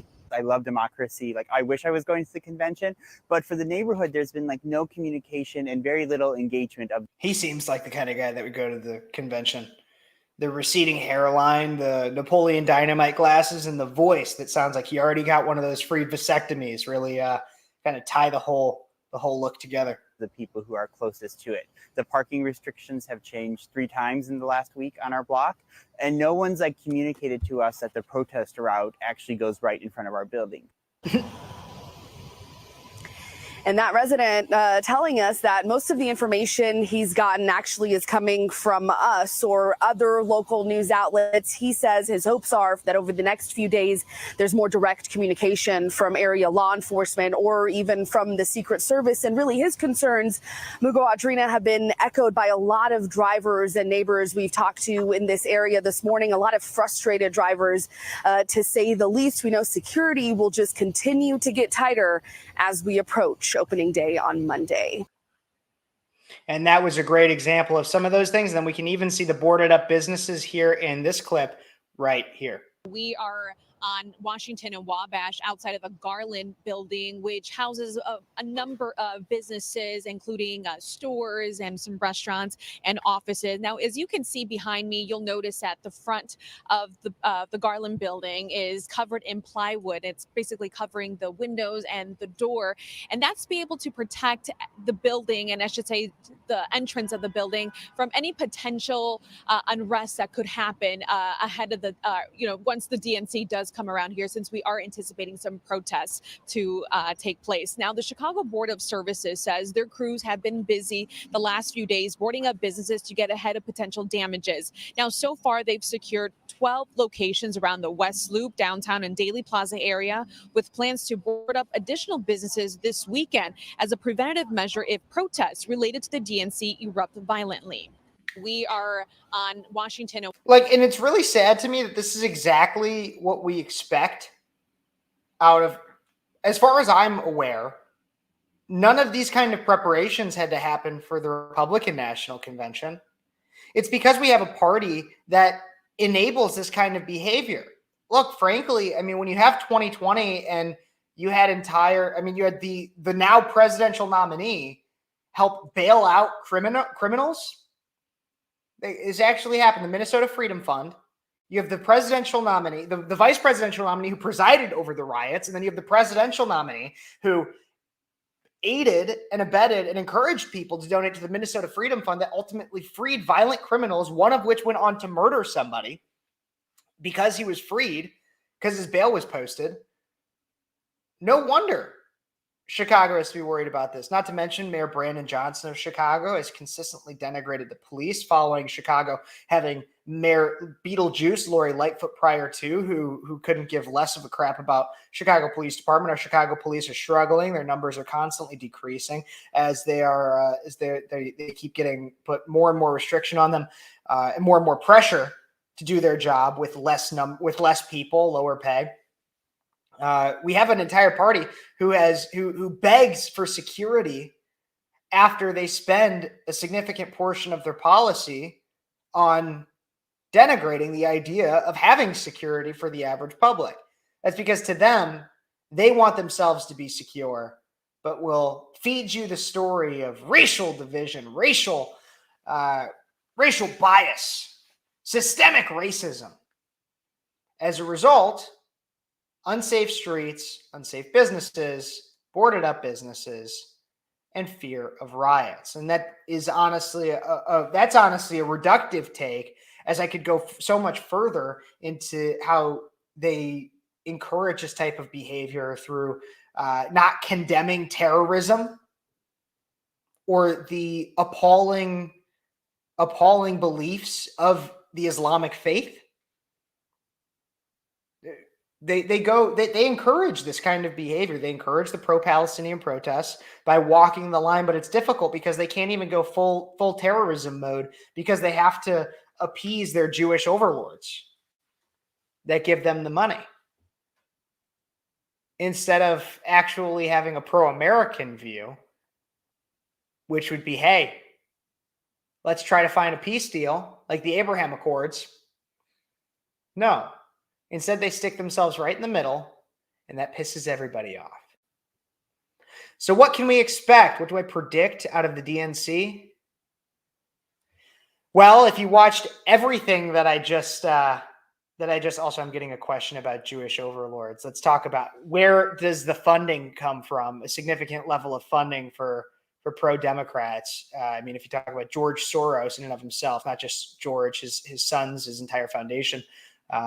If you look at parts of AIPAC, who also does fund Republicans too. Republicans don't get out of this either. But if we look at the funding, what I mean is that I think the Democrats would go full pro-Hamas Islam in the entire idea of terrorism. I think they would go total anti-America if they could, but they're being tied down by the money of pro-Israel funders. And so they don't actually take a stand. They don't actually have any principle. They're simply tied to money. But what can we expect out of the DNC? More of the same. Chaos, a lack of principle, and lies. Not to mention, outside of chaos, lack of principle, and lies, a constant level of lacking self-awareness. And this brings me to one of my favorite stories, which is what we're going to wrap up on tonight. I know I'm not getting to different segments such as Kev's quick hits or some of my more fun ones, but I had a lot of different news to cover in the last 2 weeks. I wanted to cover this one because this is a lack of self-awareness. And I think it's absolutely hilarious. This is a short clip, 12 seconds, from Stephen Colbert's show last Monday night, where Stephen Colbert, the lefty, the loony, the good-for-nothing ivory tower late night host, was interviewing CNN anchor Caitlin Collins. And he made a comment that even got the audience to laugh. And it's funny because of just how tone deaf he is. And it has to do with objectivity in the media. Take a look and listen right here. I know you guys are objective over there, that you just report the news as it is. Oh, I know. CNN makes it. I know. Is that supposed to be a laugh line? I wasn't supposed to be, but I guess it is. See, he didn't even know how to act to it. He didn't know how to react. He tries to call CNN objective, and the audience laughs. And the thing is that I guarantee you this audience, no conservative, no self-respecting conservative Republican says voluntarily, I want to go watch Stephen Colbert live. You'd have to be masochistic to do so. But his even leftist and liberal audience can hear him say the line that CNN is objective, and they laugh at it. Because even the leftists and liberals that watch Stephen Colbert know that our media is not objective, that our media lies to us, that our media pushes confirmation bias, and that they don't just report the news. Watch it one more time, because there's two points to point out with that. And that's the first, is that both sides of the aisle, everybody who's not a dim-witted idiot, who doesn't have an IQ lower than Forrest Gump, knows that the media is not objective. But then there's a second point. I know you guys are objective over there, that you just report the news as it is. Oh, I know. CNN makes it. I know. Is that supposed to be a laugh line? I wasn't supposed to be, but was that supposed to be a laugh line? It wasn't supposed to be. The second point, after understanding the audience, is understanding Stephen Colbert. Stephen Colbert is out of touch. And this is nothing new. You know this. I know this. We all know this. Stephen Colbert is out of touch. Stephen Colbert doesn't know that the average American doesn't believe the media. Stephen Colbert doesn't get, just as much as Andrea in my comment section will discuss how politicians don't care about you, people like Stephen Colbert, a member of he's mainstream media. It's not news necessarily, but it's like infotainment. Stephen Colbert, who's a part of infotainment, who also contributes to that confirmation bias. He looks at the people in his audience and thinks that they're just as stupid as when Kamala Harris, Tim Walz, or most politicians look at any of us. They think these people must be stupid because they sit in their high rises, wiping their tears with $100 bills, and complaining about issues that have never actually had to affect them, or haven't for decades at best. And so that's why I love this 12-second clip, because it exposes Stephen Colbert for the intellectual fraud that he really is, and shows just how stupid he thinks you and I are, as well as shows Stephen just how smart his audience can be. And again, I'm not going to agree with all of his audience. His audience are, like I said, are likely leftist liberals that somehow eat up the crap that he serves to them with a silver spoon. But they're at least smart enough to know that CNN is not objective. Fox News is not objective. I am not objective. No one is. None of our media is. There are some sources that do a better job with bias than others, but none is completely free. And you'd have to be stupid or Stephen Colbert to think that some are. And that's the truth. But am I wrong? As I always say, guys, make sure you leave me a comment. Let me know what you think. This has been a long show, going on 2 hours and 7 minutes. I will start to try to get more consistent in my shows and in my times, as obviously I'm starting law school. And so my first full day tomorrow, I actually have more studying to do this evening. But I haven't forgotten about you. I'm still here. Watch my videos. I'll still be making more content. I'll be making more shorts. I'll be doing more. And to make sure you don't miss a minute of it, guys, don't forget to like this video, subscribe to the channel, comment what you think, share it with your friends, all of that fun stuff. If you want to support this show, support me, especially on my journey through law school, consider maybe contributing via Venmo or Cash App. I'd really appreciate it. Help me with maintaining the show, maintaining content, and keep growing so I can keep getting this stuff out, and it'll become more and more informed with even more logical basis as I continue through law school.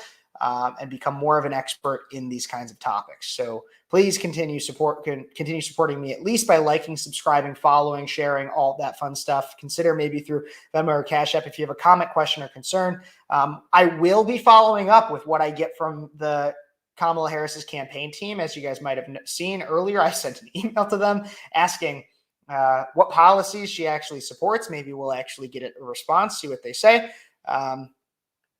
And so don't miss a minute of it, guys. God bless you. God bless America. And thank you so much for tuning in to Speechless. Good night.